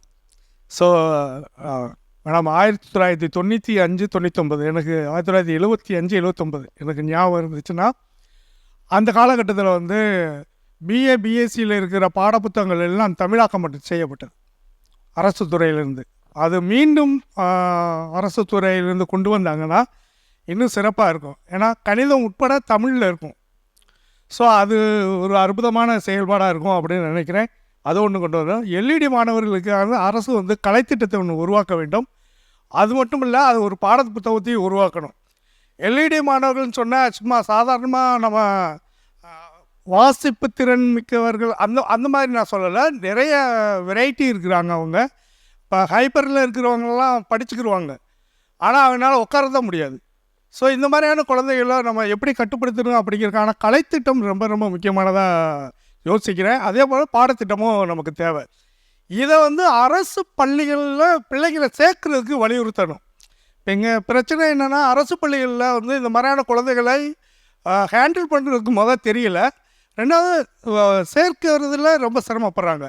2, தனியார் பள்ளிகள் வந்து இதை ஒரு தனி அரங்குக்குள்ளே வைக்கிறாங்க. தனியார் பள்ளியை வந்து இதை ஒரு பொருளாதார மேம்பாட்டுக்காகவே அவங்க பண்ணுறாங்க. அப்படியானதிலிருந்து விடுபட்டு தனியார் பள்ளியிலையும் சாதாரண பிள்ளைங்களோட இவங்களை இணைச்சு படிப்பதற்கான பாடத்திட்டத்தை சேர்த்து கொடுக்கணும் அப்படிங்கிறது தான். இது வாய்ப்பு இருக்கும்போது அரசு அதை செய்யணுங்கிறது. அந்த மாற்றுத்திறனாளி குழந்தைகளுக்கோ பார்வைத்திறனாற்றவர்களுக்கோ இல்லை மெதுவாக கற்றுக்கொள்ளக்கூடிய குழந்தைகளுக்கோ அவங்கள மற்றவர்களோடு இணைத்து படிக்கிறதுக்கு ஒன்று எல்லாத்தையும் கலைக்குழுவில் ரொம்ப வேசமாக செய்வாங்க. அந்த மாதிரி ஒரு கலைக்குழுக்களை அந்த பள்ளிகளில் ஏற்படுத்துக்கான முயற்சி செய்யலாம். நன்றி. நம்ம வந்து தமிழ் பாடநூல்கள் படிக்கிறபோது நான் டீட்டெயில்ஸ்னு நம்ம புக் கொடுப்போம். இங்கிலீஷ் கொடுப்பாங்க, தமிழ் கொடுப்பாங்க. நாங்கள் பள்ளிக்கூடத்தில் படிக்கும்போது வந்து சிறுகதை செல்வம்னு புத்தகம் கொடுப்பாங்க. தமிழ் பாட புத்தகத்தில் நான் என்ன படித்தேன்னு எனக்கு ஞாபகம் இல்லை. ஆனால் வந்து சிறுகதை செல்வத்தில் நான் படித்த ஆமை சமூகம், ஊமை முயல்களும் அதெல்லாம் எனக்கு நல்ல ஞாபகம் இருக்குது. அதுதான் எனக்கு வந்து தமிழ் மேலே ஒரு விதமான ஈடுபாடு வரத்துக்கு. ஆக்சுவலாக தமிழ் புத்தகத்துலேருந்து எனக்கு ஈடுபாடு வரல, ஆனால் நான் வாசித்தது மேலே தான் ஈடுபாடு வந்தது. பின்னாடி நான் ஒரு சயின்ஸ் டீச்சராக வந்ததுக்கப்புறம் சயின்ஸ் மேலே ஈடுபாடு வரலன்னு நம்ம சொல்கிறோம். அதுக்கு என்ன மாதிரி ஆசிரியர்களும் ஒரு காரணமாக இருக்கலாம். ஆனால் என்னென்னா, அரசாங்கத்தினுடைய பார்வையிலேருந்து பார்த்தீங்கன்னா, தமிழை வளர்க்கறதுக்கு நம்ம எடுத்துக்கிற முயற்சிகள் மாதிரி அறிவியல் வளர்க்கறதுக்கு ஏன் இந்த மாதிரி நான் டீட்டெயில்ஸ்லாம் ஏன் இல்லை? இப்போ நம்ம நிறைய அறிவியல் எழுதுகிறவங்க சிறந்த எழுத்தாளர் இருக்காங்க. டிவி இருக்கார், டாக்டர் ராமானுஜம் போன்ற மிகப்பெரிய ஆளுமைகள்லாம் இருக்காங்க. அறிவியல் புத்தகங்களை வந்து அறிவியல் புத்தகம் கொடுக்கும்போது, சயின்ஸ் புக் கொடுக்கும்போது அது கூட ஒரு நான் டீட்டெயில்ஸ் மாதிரி கொடுத்தோம்னா, சில கட்டுரைகள் கொடுக்கும்போது அது எவ்வளோ பெரிய ஒரு இம்பேக்டை உருவாக்கும். நம்ம மேக்ஸுக்கும் அந்த மாதிரி ஒரு நான் டீட்டெயில்ஸ் கொடுக்கலாம். அப்படி கொடுத்தோம்னா அது வந்து கண்டிப்பாக வந்து பாட புத்தகத்தால் ஈர்க்கப்பட முடியாத குழந்தைகள் கூட சுயமாக வாசிக்கும்போது அந்த அந்த ஈடுபாடு உங்களுக்கு ஜாஸ்தியாக வரத்துக்கு வாய்ப்புகள் இருக்குன்றது என்னுடைய அனுபவம். நாங்களாம் சயின்ஸ் மேலே ஆர்வம் வந்ததுக்கு பள்ளிக்கூடத்துலேருந்து பாடம் படித்ததால கிடையாது. வெளியில் வந்ததுக்கப்புறம் நாங்கள் வந்து அறிவியல் நூல்கள் படிக்குது. ஆனால் என்ன மாதிரி நிறைய பேருக்கு அந்த வாய்ப்பு கிடைச்சிருக்காது. பல பேருக்கு அந்த வாய்ப்பே இல்லை. அவங்க திருப்பி என்னை விட நல்லா சயின்ஸ் படித்தவங்கெல்லாம் சயின்ஸ் துறைக்குள்ளே வரவே முடியல. காரணம் என்னென்னா, அவங்கள மெயின் ஸ்ட்ரீம்குள்ளே கொண்டு வரதுக்கான எந்த வாய்ப்புமே இல்லை. நாங்கள் தப்பி படித்தவங்கன்னு வச்சுங்களேன், எவல்யூஷனில் தப்பி படித்தவங்க அந்த மாதிரி நாங்கள். அப்போது மிகச்சிறந்த அறிவியல் மார்க் எடுத்த பசங்களாம் காணாமல் போயிட்டாங்க. ஏன்னா அவங்களுக்கு இந்த மாதிரி பாப்புலர் சயின்ஸ் புக்ஸ் கிடைக்காம போனதுக்கு காரணம். அது ஒருவேளை பள்ளிக்கூடத்தில் இருந்துதான் இந்த வாய்ப்பு அவங்களுக்கு இந்த வாய்ப்பு கிடச்சிருக்குன்றது இது ஒரு சஜஷனு. என்விரான்மெண்டல் சயின்ஸ்க்கு தமிழ்நாடு புக்கு போட்டிருந்தாங்க. 2005, 2004 போட்டிருந்தாங்க. நான் டீட்டெயில் புக்கு போட்டிருந்தாங்க. அடுத்த ரெண்டாவது விஷயம் வந்து நம்ம கலை செல்வங்களை தேடி எடுக்கிறோம் அப்படின்றத வந்து சொல்கிறாங்க. அது ஒரு நல்ல முயற்சி தான். ஆனால் நான் வந்து ரொம்ப வருஷமாக அறிவியல் நூல்களை படிச்சுட்டு இருந்தனால தென்மொழிகள் பதிப்பகம்னு ஒன்று இருந்தது. அப்புறம் வந்து நியூ செஞ்சுரி புக்கர்ஸுடைய பழைய அறிவியல் நூல்கள் இருந்தது. இக்கின் பாதம்ஸ் போட்ட பழைய சயின்ஸ் புக்கெல்லாம் இருந்தது. மிற்பதிப்பகம் போன்ற முன்னாடி வந்து ஒரு பழைய சயின்ஸ் புக்கெலாம் நிறைய இருந்தது. அது வந்து பெரிய பெரிய விஞ்ஞானிகள் எழுதின புக்கு. அந்த புத்தகங்கள்லாம் இப்போ வந்து காணாமல் போயிருக்கு. அப்போது நம்ம புதுசாக கொண்டு வர்றதுன்றது ஒன்று, அது நல்ல முயற்சி தான். அதே காலகட்டத்தில் நமக்கு முன்னாடி ஒரு தலைமுறை நிறைய புத்தகங்களை கொண்டு வந்திருக்காங்க. கிட்டத்தட்ட வந்து அறிவியல் தமிழுக்கான ஒரு பொற்காலம் வந்து ஒரு காலத்தில் நம்ம நிறைய புத்தகங்கள் இருந்தது. ஸோ அந்த புத்தகங்கள்லாம் ஏன் மறுபடியும் நடக்கலை? ஒருவேளை அதை பற்றி நம்ம கவனிக்கலைன்னா இப்போ நம்ம எடுக்கிற முயற்சிகளும் ஒரு காலகட்டத்தில் மறைஞ்சு தானே போகும். அதுக்கு அந்த விஷயமும் எனக்கு கொஞ்சம் கிளாரிஃபிகேஷன் தேவைப்படுது. நன்றி. சரி, இப்போ இந்த கேள்விகளுக்கு நேரடியாக எல்லாருடைய கேள்விக்கும் நேரடியாக பதில் சொல்கிறதுக்கு எனக்கு முழு உரிமை இல்லாவிட்டாலும் என் சிற்றறிவுக்கு எட்டி வரை பதில் ஆரம்பிக்கிறேன். கடைசி கேள்வியிலேருந்து ஆரம்பிக்கிறேன். சார், நான் 8ஆம் வகுப்பு படிக்கும்போது 8ஆம் வகுப்பு முழு பரீட்சைக்கு அப்புறம் தான் எனக்கு திக்குவாய் குணமாச்சு. அது வரைக்கும் எனக்கு திக்குவாய் என்பது இருந்துக்கிட்டே இருந்தது. நண்பர்களால் எப்போதும் கேலி கிண்டலுக்கு ஆளாகி இருக்கிறேன். திக்குவாயா தான் எல்லாரும் சொல்லுவாங்க. அப்படி கேலி கிண்டலுக்கு ஆளாகியிருக்கேன். அப்போ என்னுடைய பொழுதுபோக்கு நண்பர்களோட சேர்ந்தா கிண்டல் பண்ணுறான், தனியாக இருக்கணும்னு புக்கு படிக்க ஆரம்பித்தேன். தனியாக இருக்கிற புக்கு படிக்க ஆரம்பித்தேன். எங்கள் குடும்பத்தில் நிறைய பேர், அது ஒரு பெரிய கதை. 10 பேர் கொண்ட குடும்பத்தில் 8ஆவது ஆள்னா. ஸோ என் அண்ணன் தம்பிலாம் படிப்பேன். அவங்க படிக்கிற புத்தகங்கள் எடுத்து படிக்க ஆரம்பித்தேன். சும்மா வாசிச்சுட்டே இருப்பேன். அப்படி வாசிக்கும்போது சிறார் நூல்கள் அறிமுகமாகுது. அப்படி அறிமுகமான நூலில் ஒன்று தான் பூந்தளிர்னு ஒரு நூல். அந்த நூலில் வந்து உயிரினங்களே அறிவோம் அப்படின்னு வாண்டு மாமா படக்கதை மாதிரி ஒன்று போடுறாரு. அந்த படக்கதையில் அவர் வந்து சொல்கிறாரு, பாம்பு பால் குடிக்காது, முட்டையை முழுங்கும், முட்டையை குடிக்காது, முழுங்கி ஓட துப்புங்கிறாரு. இது 8ஆம் வகுப்பில் நான் படித்த காலத்தில் நான் ஸ்கூலில் போய் சொல்கிறேன், பாம்பு பால் குடிக்காதுடா அப்படின்னு. போடா போய் சொல்லி அப்படின்ட்டாங்க. நம்மளை பாம்பு முட்டையை முழுங்கும்டா, குடிக்காதுங்கிறேன் போடான்னு சொல்லிட்டாங்க. ஒருத்தனுமே நம்பலை. ஆனால் அவன்லாம் ஒரு 25 வயசில் நம்பி அறிவியல் தெரிஞ்சவன வேந்திருப்பான். அன்னைக்கே சொன்னானே அவன். ஆனால் நான் அப்படியே எனக்கு அறிவியலை இலக்கியங்கள் தான் புகட்டினேன், பாடநூல்கள் அல்ல. அதில் நான் அதனால தான் நான் திருப்பி பேசிக்கிட்டே இருக்கேன். இன்றைக்கி நான் ஒரு 25 புத்தகம் தான் எழுதியிருக்கேன் குழந்தைகளுக்கு. நான் அதில் அறிவியலை தொட்டு எழுதின எல்லா புத்தகங்களுக்கும் அறிவியல் துறை சார்ந்த ஒருத்தர்கிட்ட பேசி டிஸ்கஸ் பண்ணி அந்த என்னுடைய டவுட்டுகளை கிளியர் பண்ணி, இது சரியா, நான் போகிற பாதை சரியா, இந்த சொல் சரியான சொல்லுதானான்னு என்னை உரசி பார்த்துட்டு தான் அந்த புத்தகத்தை நான் எழுதுகிறேன். எழுத்தாளராக எனக்கு அந்த தார்மீக கடமை உண்டு. அதே மாதிரி அறிவியல் எழுதுகிறவர்களும் இது குழந்தைக்கு புரியுமா இந்த மொழிங்கிற கவனத்தோடு எழுதுங்கிறது இங்கே விஷயம். மீர் பதிப்பகம் மாதிரி ஏற்கனவே NCBH போட்ட மாதிரியான புத்தகங்கள் வந்து ஏன் இன்னைக்கு காணாமல் போயிடுச்சுன்னா, அவங்க வந்து பப்ளிக்காக அதை கொடுக்கவே இல்லை. ஓனர்ஷிப்புங்கிறது வந்து இப்போ அப்ளிகேஷன்ஸில் இருந்துச்சு. இன்னைக்கும் நம்ம வந்து துறை சார்ந்து இருக்கவங்க என்ன பண்ணுறோம்னா, ஒரு தேர்வு ஒரு எக்ஸாம் எழுதுனா எனக்கு இதில் வந்து ஒரு பதவி உயர்வு கிடைக்கும், இதில் எனக்கு சம்பள உயர்வு கிடைக்கும், அதனால நான் இந்த புக்கு போடுறேன், அதனால நான் வந்து இந்த மீட்டிங் அட்டன் பண்ணிக்கிறேன் அப்படின்னு சொல்லி வர்றவங்க நிறைய பேர் இருக்காங்க, துறை சார்ந்து இயங்கக்கூடியவர்கள். அவர்கள் அதை விட்டுட்டு உண்மையிலே நான் பேக் டு சொசைட்டி, இந்த சொசைட்டிக்கு நான் அதாவது திரும்ப செலுத்தணும்னு நினைக்கிறேன், நான் கற்றுக்கொண்ட அறிவியலை என் தாய்மொழி வழியாக நான் எளிமையாக சொல்ல நினைக்கிறேன்னு நினச்சாங்கன்னா ரொம்ப எளிமையாக எழுத முடியும். இன்றைக்கி வந்து கிண்டில் புக்கு போட முடியும், பிடிஎஃபாக நீங்கள் புக்காக சொல்ல முடியும். வெளியே நீங்கள் எல்லாத்தையுமே வந்து archive.org மாதிரியான இடங்களில் பிடிஎஃப் கொடுத்துட முடியும்.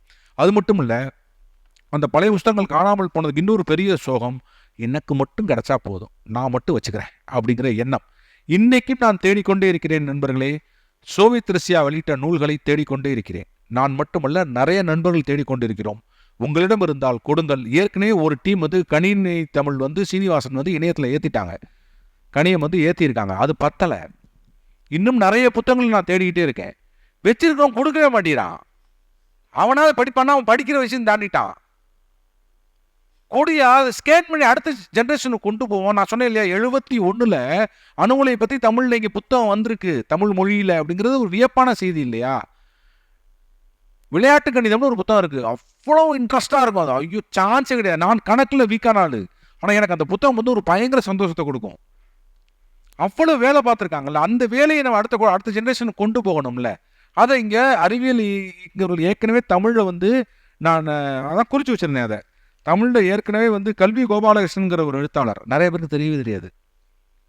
இன்னைக்கு இணையம்லாம் இருக்குது, இணையமே இல்லாத காலத்தில் அவ்வளோ பிரமாதமாக எழுதினார் அறிவியலை. கல்வி கோபாலகிருஷ்ணன் எழுதியிருக்கார், பின்னாடி வாண்டு மாமா எழுதியிருக்காரு, ரேவதி மிக அற்புதமாக எழுதியிருக்கிறார். எல்லா விலங்குகளை பற்றியும் ரேவதி எழுதின அளவுக்கு தமிழில் யாருமே எழுதலை. இன்றைக்கி மயில்சாமியில் ஆரம்பித்து டிவி வரைக்கும் எல்லாரும் வந்துட்டோம் அந்த ஏரியாவுக்குள்ளே. ஆனால் இவர் எனக்கு வந்து டிவி மாதிரி தோழர்கிட்ட இருக்கிற வருத்தமே, இவங்க புனைவு கதை பக்கம் வரமாட்டேங்கிறாங்க, நான் ஃபிக்ஷன்லேயே நின்றுக்கிறாங்கிறது மட்டும்தான். அதை நாங்கள் வந்து தொழிலில் ஒரு முயற்சி பண்ணோம். சரவணன் பார்த்தசாரதின்னு ஒரு தம்பி வந்து விஞ்ஞானி வீராசாமின்னு ஜாமுக்கு தெரியும், அவர் ஒரு சீரியஸ் அமைச்ச பிரமாதமாக இருக்கும். அது இன்னும் சொல்லப்போனால் தமிழ் உலகில் ஒரு 30 ஆண்டுகள் கழித்து ஒரு தொடர் பத்திரிகையில் ஒரு கேரக்டராக உருவானது முதலாக தொழிலில் மட்டும்தான், வேறு பத்திரிகையே கிடையாது. இப்படி ஒரு கேரக்டர் வந்ததே கிடையாது தமிழில். 30 ஆண்டுகள் கழித்து விஞ்ஞானி வீராசாமின்னு ஒரு கேரக்டர் ஒன்று வரும். அதோட ஒரு 6 பசங்க சேர்ந்து அவ்வளவு கேள்வி கேட்பாங்க. அது ரொம்ப கதையாக அழகாக வந்துச்சு. அது ஒரு வருஷம் வந்துச்சு, அப்புறம் அது நின்று போச்சு, ஏன் வரலங்கிறது தெரில, அது வேறு பிரச்சனை. அப்போ இங்கே பழைய நூல்களை இணையத்தில் பதிவேற்றி இலவசமாக தரவிறக்க கொடுக்கலாம். தங்களிடம் இருக்கிற நூல்களை அதை கொடுக்கலாம். அதை கொடுத்தாங்கன்னா சோவியத் ரஷ்யா புத்தகங்கள் சோவியத்தே கிடையாது, அதனால் அவங்க காப்பிரைட் எடுக்க முடியாங்கிறலாம் ஊரில் விளம்பரம் போட்டுக்கிட்டு இருக்கான். சோவியத் நூல்களுடைய ஸ்பெஷலே என்னென்னா அதோட வடிவமைப்பு. இன்னைக்கு அந்த வடிவமைப்பை கொண்டு இவன் பூரா டைப் செட் பண்ணி கொடூர கலக்கம் நடக்கிறான். அராஜகமாக இருக்குது, படிக்கவே முடியல. இன்னைக்கு நான் குழந்தையாக இருந்தபோது, என் அப்பா சிறுவனாக இருந்தபோது அவ்வளோ அழகாக இருக்கும் அதெல்லாம். அப்போ அதெல்லாம் இன்னைக்கு வந்து வெளியே வரணும்னா நம்மகிட்ட இருக்கிற புத்தகங்களை ஸ்கேன் பண்ண கொடுங்க, ஸ்கேன் பண்ணி திருப்பி புக்கு வச்சுக்கோங்க, எடுத்துக்கங்க. அடுத்ததாக தோழர் பாண்டியராஜன் கேட்ட மாதிரி அரசு பள்ளிகளில் சிறப்பு குழந்தைகளை சேர்க்கிறார்கள், சேர்த்து கொள்வதற்கு விதி இருக்கிறது. அவர்கள் மறுத்தால் அது தனிநபர் பிரச்சனை. அப்போ நம்ம என்ன செய்யலாம்னு நான் எல்லாருக்கும் சொல்லிக்கிட்டு இருக்கேன். 21 வகையான மாற்றுத்திறனாளிகளை அரசு அடையாளம் கண்டிருக்கிறது. அந்த 21 வகை அரசு மாற்றுத்திறனாளிகளையும் நீங்கள் அரசு பள்ளிகளில் சேர்க்க முடியும். நீங்கள் உங்கள் பள்ளியில் சேர்க்கவில்லை எனில் அந்த மாவட்டத்தில் இருக்கக்கூடிய தலைமை அதிகாரிக்கு நீங்கள் போய் கல்வி அதிகாரி சொன்னீங்கன்னா கண்டிப்பாக சேர்த்துக்கிடுவாங்க. அது மட்டும் இல்லை, அந்த குழந்தைக்காக ஸ்பெஷல் அட்டென்ஷன் கொடுக்குறாங்க.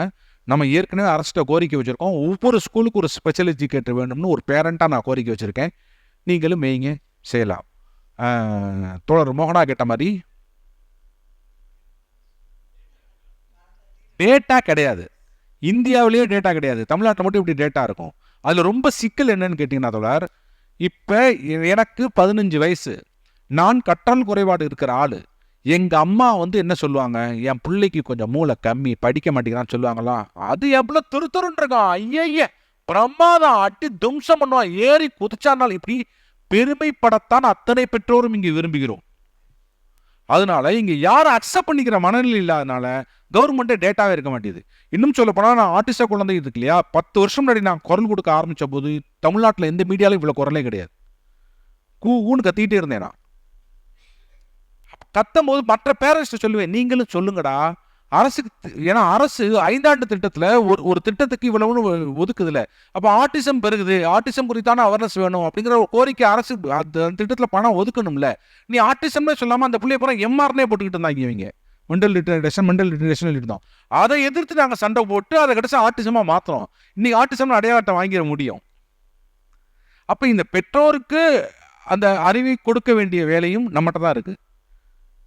நான் திரும்பி சொல்கிறேன்ல, நாம் இன்னைக்கு ஹீலர்கள் ஆரம்பித்து இந்த நானே கடவுள், தாயும் இல்லை தந்தமும் இல்லை யாரும் இல்லாமல் நானே அவதாரமாக பிறந்து விட்டேன்னு சொல்கிறவங்க வரைக்கும் ஊருக்குள்ளே இருக்காங்க.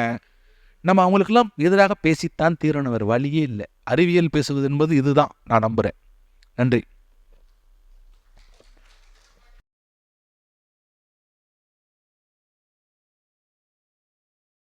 சார், நான் டீட்டெயில்ஸ் கேட்டிருந்தேன்.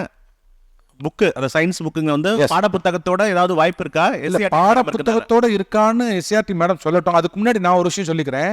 தமிழ்நாடு பாடநூல் கழகம் இலக்கிய இளந்தளிர் திட்டம் ஏற்கனவே புத்தக பூங்குத்துன்னு ஒரு செட்டு கொண்டு வந்தாங்க, ஞாபகம் இருக்குன்னு நினைக்கிறேன், அரசு ஆசிரியர்களுக்கு. இப்போ இலக்கிய இளந்தளிர் திட்டம்னு ஒன்று கொண்டு வந்திருக்காங்க. இது வரைக்கும் 150 புத்தகங்கள் வந்திருக்கு.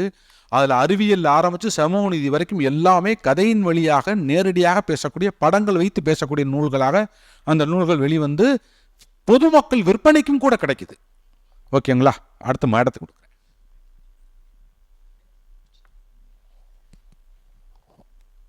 வணக்கம்.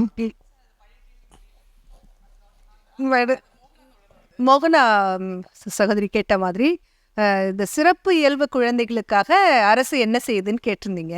இதை நாங்கள் ஒரு குறைபாடுன்னே சொல்லாமல் சிறப்பியல்பு அப்படின்ற தலைப்பில் அவங்களுக்கு ஆசிரியர்களுக்கு பயிற்சி கொடுத்துருக்கோம். அவங்களுக்கு சேர்க்கை உரிமை கண்டிப்பாக இருக்குது. எல்லா ஸ்கூல்லையும் அவங்கள சேர்த்தணும். மோஸ்ட்லி பார்த்திங்கன்னா நிறைய அரசு பள்ளிகளில் தனியார் பள்ளிகள் சேர்த்து அவர்களுக்கு உரிய கல்வி கொடுக்காம, அவங்களுக்கான சிறப்பான ஒரு வழிகாட்டுதல் எதுவுமே இல்லாமல் ஒரு 2-3 வருஷம் கழித்து சேர்ந்த குழந்தைகளை நீங்கள் பார்க்கலாம். ஈவன் இப்போ கூட நீங்கள் தமிழ்நாட்டில் எந்த பகுதியாக இருந்தாலும் அவங்க மாணவர் சேர்க்கையில் ஏதாவது பிரச்சனை இருந்ததுன்னா, இல்லை சரியான வழிகாட்டுதல் இல்லைன்னா, நீங்கள் அங்கேயே அந்த மாவட்ட அதிகாரியே கேட்கலாம். அப்படி இல்லைன்னா என்னோட நம்பரே வச்சுங்க, 14417 எப்போவுமே கூப்பிடலாம். இல்லைனாலும் நீங்கள் என்ன நம்பரை கூட வச்சுங்க. அட்மிஷன், உங்களோட டீச்சிங், ஏதாவது உங்களுக்கு டிஃபிகல்ட்டி, எந்த ஒரு ப்ராப்ளம்னாலும் நீங்கள் ஃபோன் பண்ணலாம். இல்லை நான் ஃபோன் எடுக்கலைன்னா கூட மெசேஜ் போடுங்க.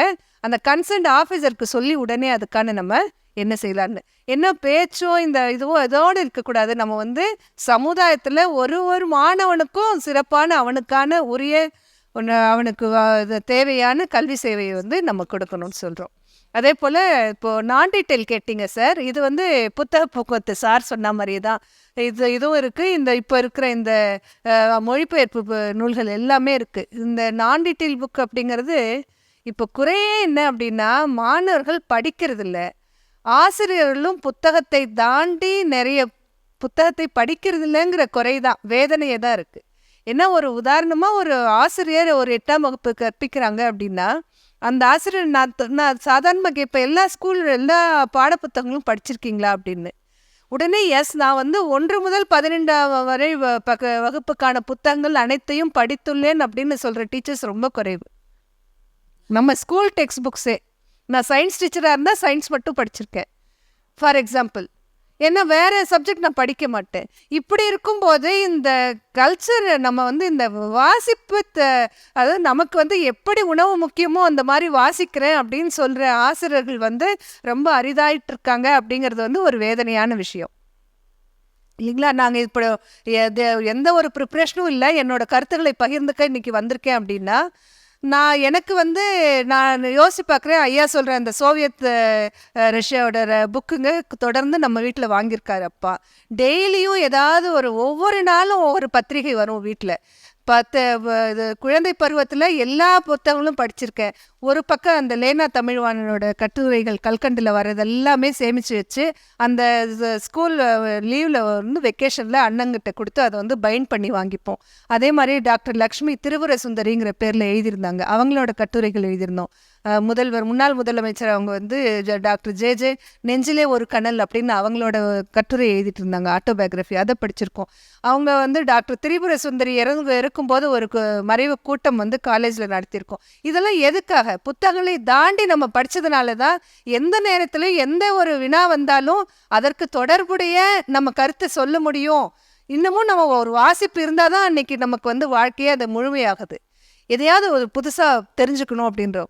இதே போல் சார் சொன்னார், இந்த சில்ட்ரன் மேக்சின், எனக்கு இந்த சிறுவர் மலர்கள் படிக்க ரொம்ப பிடிக்கும். அதாவது எப்போவுமே அதை வந்து வித்தியாசங்களை கண்டுபிடி, ஒரே ஃப்ளாஷில் நம்ம 7 வித்தியாசங்களும் கண்டுபிடிக்கிறோமா? இதெல்லாம் நல்ல மூளை பயிற்சி. ஆனால் என்ன செய்கிறோம்? ஆசிரியர்கள் தொடர்ந்து கற்பவர்களாக இருக்கிறாங்களா? கற்றல் என்பது கருவறை தொடங்கி கல்லறை வரை நடக்கும் தொடர் நிகழ்வு. கற்றல் அனுபவங்களாக இன்னைக்கு இதிலிருந்து அனுபவங்கள், பிறர் அனுபவங்கள் மூலமாக நம்ம தெரிக்கணும். வாசிப்பு திறன், வாசிப்புக்கு பழக்கம் இருக்கா? ஆசிரியர்களே தொடர்ந்து படிக்கிறீங்களா? அப்படிங்கிறது வந்து ஒரு தானே கேட்டு நம்ம வந்து மேம்படுத்த வேண்டிய நிலைமையில் வந்து இருக்கோம். நம்ம லாஸ்ட்டாக வர அந்த பாயிண்ட் மோகனா தொடரோட பெண்டிங். மோகனா மேம் அவங்களது 3 கேள்வின்றதுனால இன்னும் ஓடிட்டு இருக்கு. மோகனா மேம் நீங்கள் கேட்டிருந்தீங்க. ஸோ அது என்னாச்சுனாக்கா அவங்களுக்கான வாய்ப்புகள் என்னன்னும் போது இங்கே இருக்கவங்களுக்கு மாற்றுத்திறனாளிகளுக்கு ஒரு காலேஜ், ஐஐடியாக இருக்கட்டும், அண்ணா யூனிவர்சிட்டியாக இருக்கட்டும், அவங்களுக்கும் இன்னைக்கு தனியாக அவங்க அந்த கொடுக்கணும், என்னது ரிசர்வேஷன் இருக்குது. ஆனால் என்னுடைய கவலையெல்லாம் அதுவரை அந்த குழந்தையை பயில விடுகிறோமா? அது இல்லை, அது நம்ம அம்மா அப்பாங்க. அதுக்கு தான் இந்த மற்ற கற்றல் வளங்கள். எனக்கு இப்படி ஆயிடுச்சுன்ற போது மற்ற வளங்களை நான் தேடி அப்போ அவர் ஒரே ஆளாக எவ்வளோ தேடி இருக்காங்க. ஸோ அந்த வளங்களை தேட வேண்டும்னு நம்ம பேரண்ட்ஸ் கையில் சொல்லணும். அம்மா எனக்கு இப்படி ஒரு குழந்தை பிறந்துருச்சு, அது அவர் சொல்கிற மாதிரி 5-20 வயசுக்கு தான் பலர் ஒத்துக்கிறாங்க, இல்லை ஒத்துக்காமல் காலேஜில் வந்து கூட ஒத்துக்காத பேரண்ட்ஸை நான் காமிக்கிறேன்.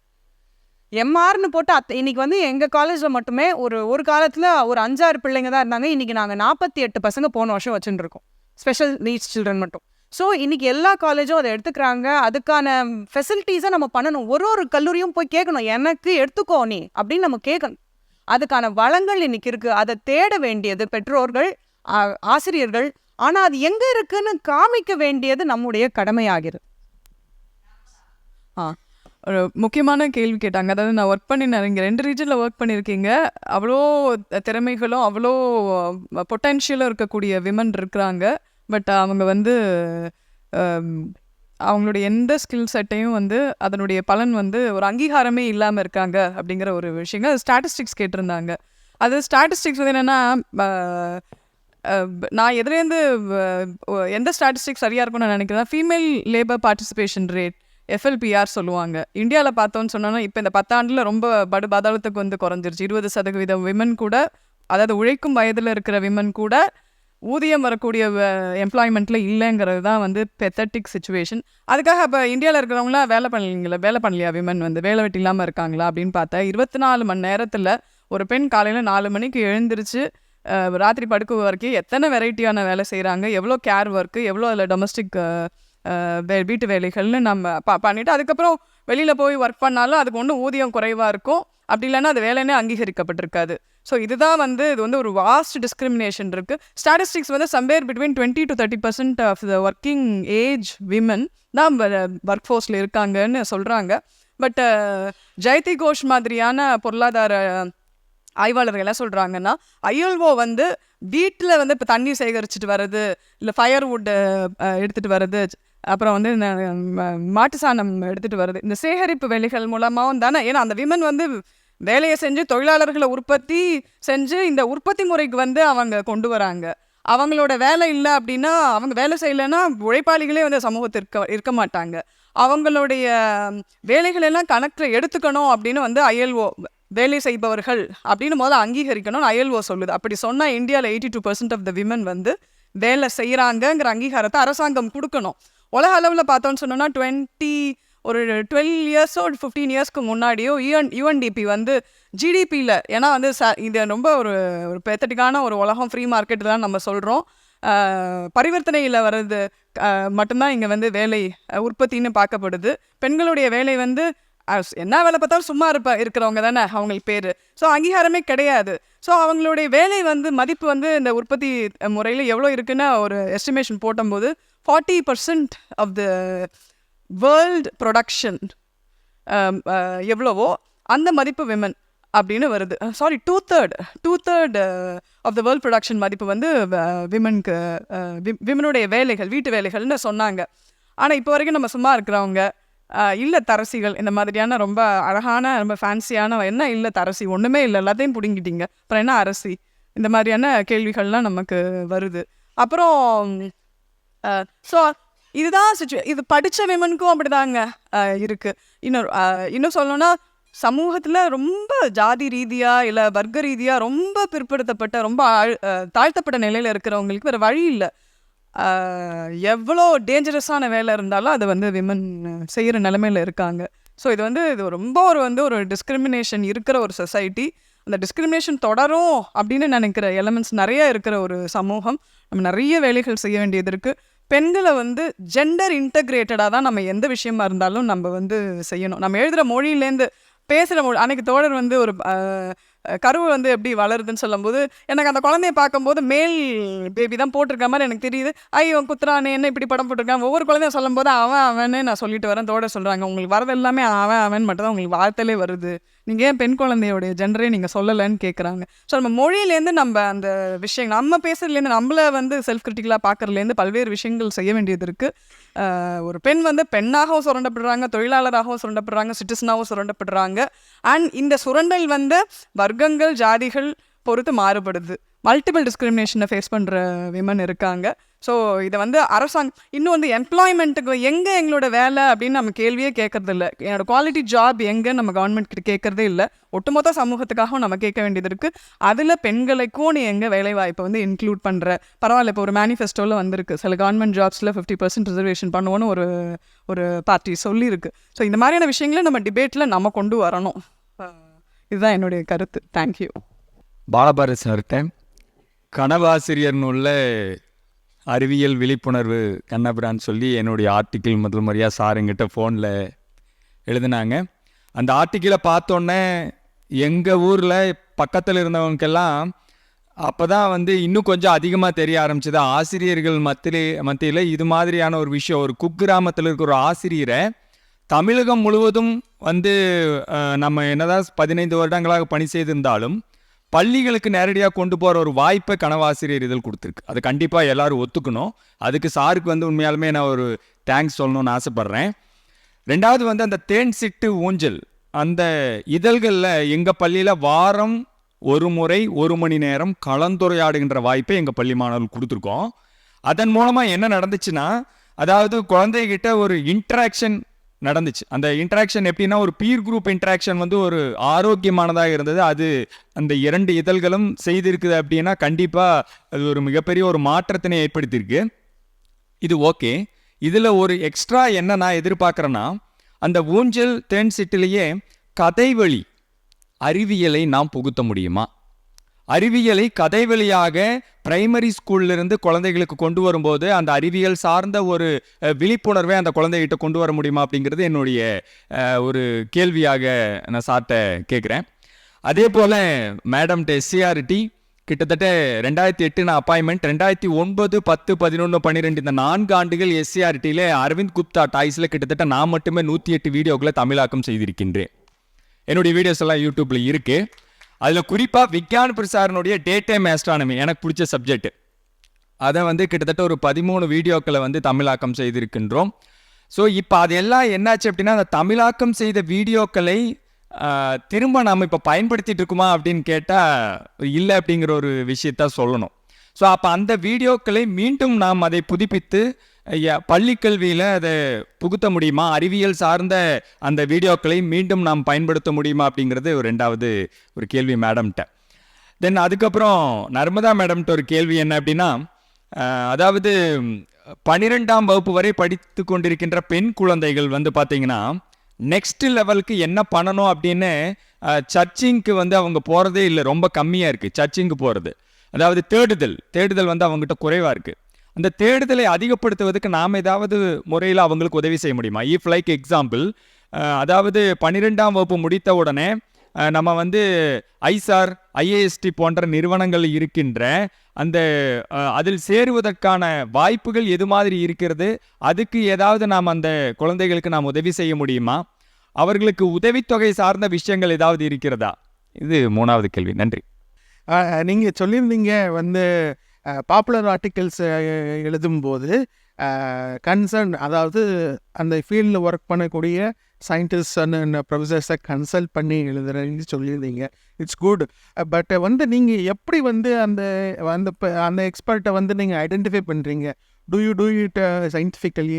ஏன்னா எதுக்கு கேட்குறேன்னா, சம்டைம்ஸ் இன்னும் ஒரு ஒரிஜினல் ஆர்டிக்கிள் எழுதியிருக்கிறாங்கன்னு வைங்களேன், அவங்கள ரெஃபர் பண்ண ஆர்டிகிள்ஸில், சைட்டட் ஆர்டிகிள்ஸ்லேருந்து பார்த்தீங்கன்னா ஏதாவது ஒரு தமிழ் பேரை எடுத்துட முடியும். இல்லை அந்த மாதிரி ஒரு சயின்டிஃபிக்காக வந்து அந்த எக்ஸ்பர்ட் இது பண்ணுறீங்களா? நீங்கள் உங்களுக்கு நோன் பர்சன்ஸில் மட்டுமே அந்த மாதிரி பண்ணுறீங்களா?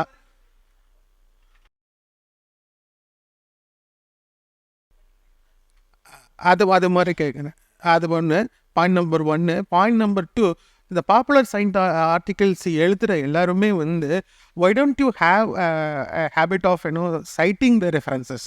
என்ன கேட்டால், இல்லைன்னு சொன்னால் இந்த இது நெய்யும் அரிசியும் போட்டு ஒன்றா எரிச்சா சில்வர் அயோடைடு வரும், ஏதோ ஒன்று சம்திங் லைக் தட், அது என்னமோ மேகம் ஆகும்லாம் எழுதுகிற சியூடோ விஷயங்களை வந்து எழுதுகிறவங்களை ஈஸியாக ரீடர் கண்டுபிடிச்சிடுவாங்க. சரி, பாப்புலர் சயின்ஸ் ஆர்டிகல்ஸ் எழுதுகிறவங்க ப்ராப்பர் சைட்டேஷனை வந்து வித்தின் ப்ராக்கெட்ஸ் அல்லது ஒரு ஃபார்மேட்டை ஒன்று இவால்வ் பண்ணிக்கலாம். ஒரு சின்னதாக அங்கங்கே நீங்கள் ரெஃபர் பண்ணி அந்த சைட் ஒரிஜினல் ஆர்டிக்கிளினுடைய டீட்டெயில்ஸ் கொடுக்கும்போது இந்த இந்த போலி விஷயங்கள் எல்லாம் மறைஞ்சு போயிடும்னு நினைக்கிறேன். தேங்க்யூ.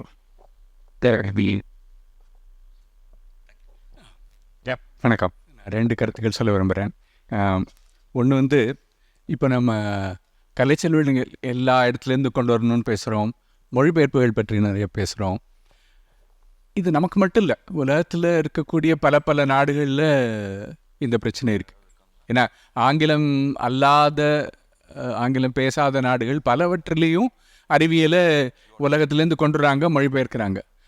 ஆனால் அவங்களுக்கும் நமக்கும் இருக்கக்கூடிய ஒரு பெரிய வித்தியாசம் நான் என்ன பார்க்குறேன்னா, நம்ம இன்னமும் வந்து நாம் செய்கிறதுன்னு பேசுகிறோம், நீங்கள் செய்கிறதுன்னு பேசுகிறோம்.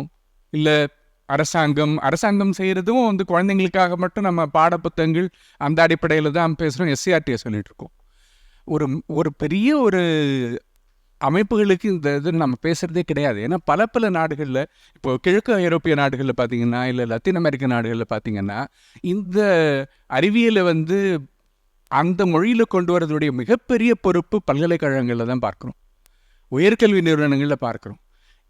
இது வந்து இந்தியாவில் வந்து இதற்கான ஒரு சமூக அரங்கம் கூட இல்லைன்னு நினைக்கிறேன் நான். நம்முடைய விவாத மேடைகளில் கூட நம்ம இதை பேசுகிறது கிடையாது.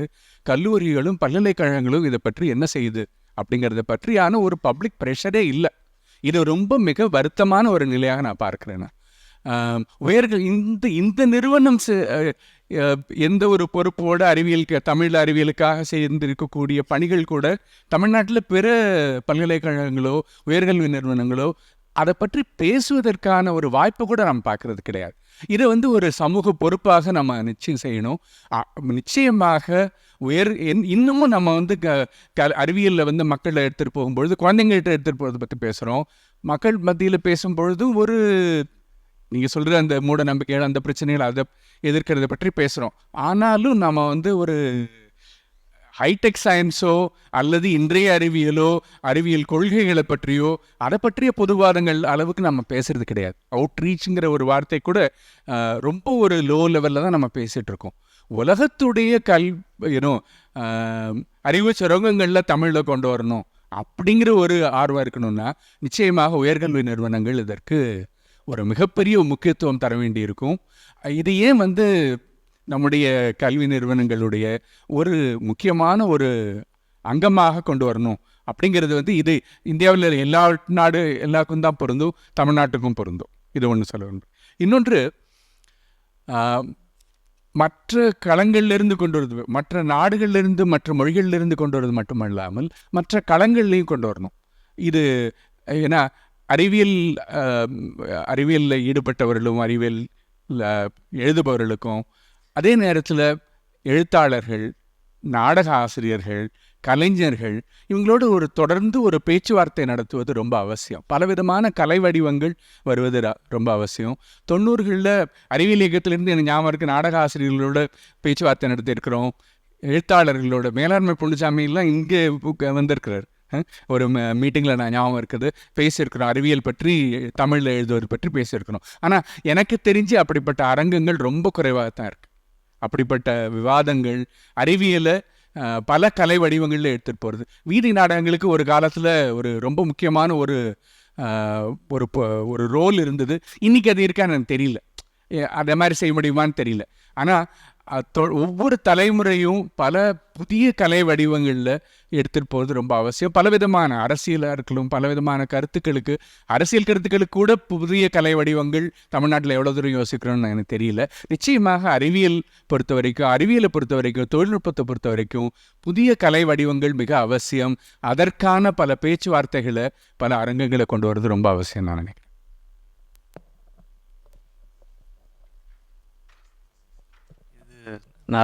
நர்மதா சொன்னதுலேருந்து ஒரு சின்ன பாயிண்ட் மட்டும் ரிக்வஸ்ட் மாதிரி தான். நீங்கள் அந்த சொன்னீங்களே பிரின்சிபல் மேத்தமெட்டிக்கா, அது உங்களுக்கு இன்ட்ரெஸ்டாக அது பண்ணியிருக்காங்களா தமிழில் இல்லையா? நான் ரீசெண்டாக இப்படி தான் யூக்ளிட் எலமெண்ட்ஸ் பார்த்துட்டு இருந்தேன். பார்த்தா அது ஜாம் எல்லாட்டையும் நிறைய பேர்ட்ட கேட்டேன், பண்ணியிருக்காங்களா அது அப்படின்னு சொல்லிட்டு. ஆக்சுவலாக 1861 தமிழில் பண்ணியிருக்காங்க. கிறிஸ்டியன் மிஷன் ப்ரெஸ்ன்னு சொல்லிட்டு பாளையங்கோட்டையிலேருந்து. அது எங்கள் லைப்ரரியன் கண்டுபிடிச்சி கொடுத்தாரு. பிரிட்டிஷ் லைப்ரரியில் டிஜிட்டல் வெர்ஷன் இருக்குதுன்னு சொல்லிட்டு.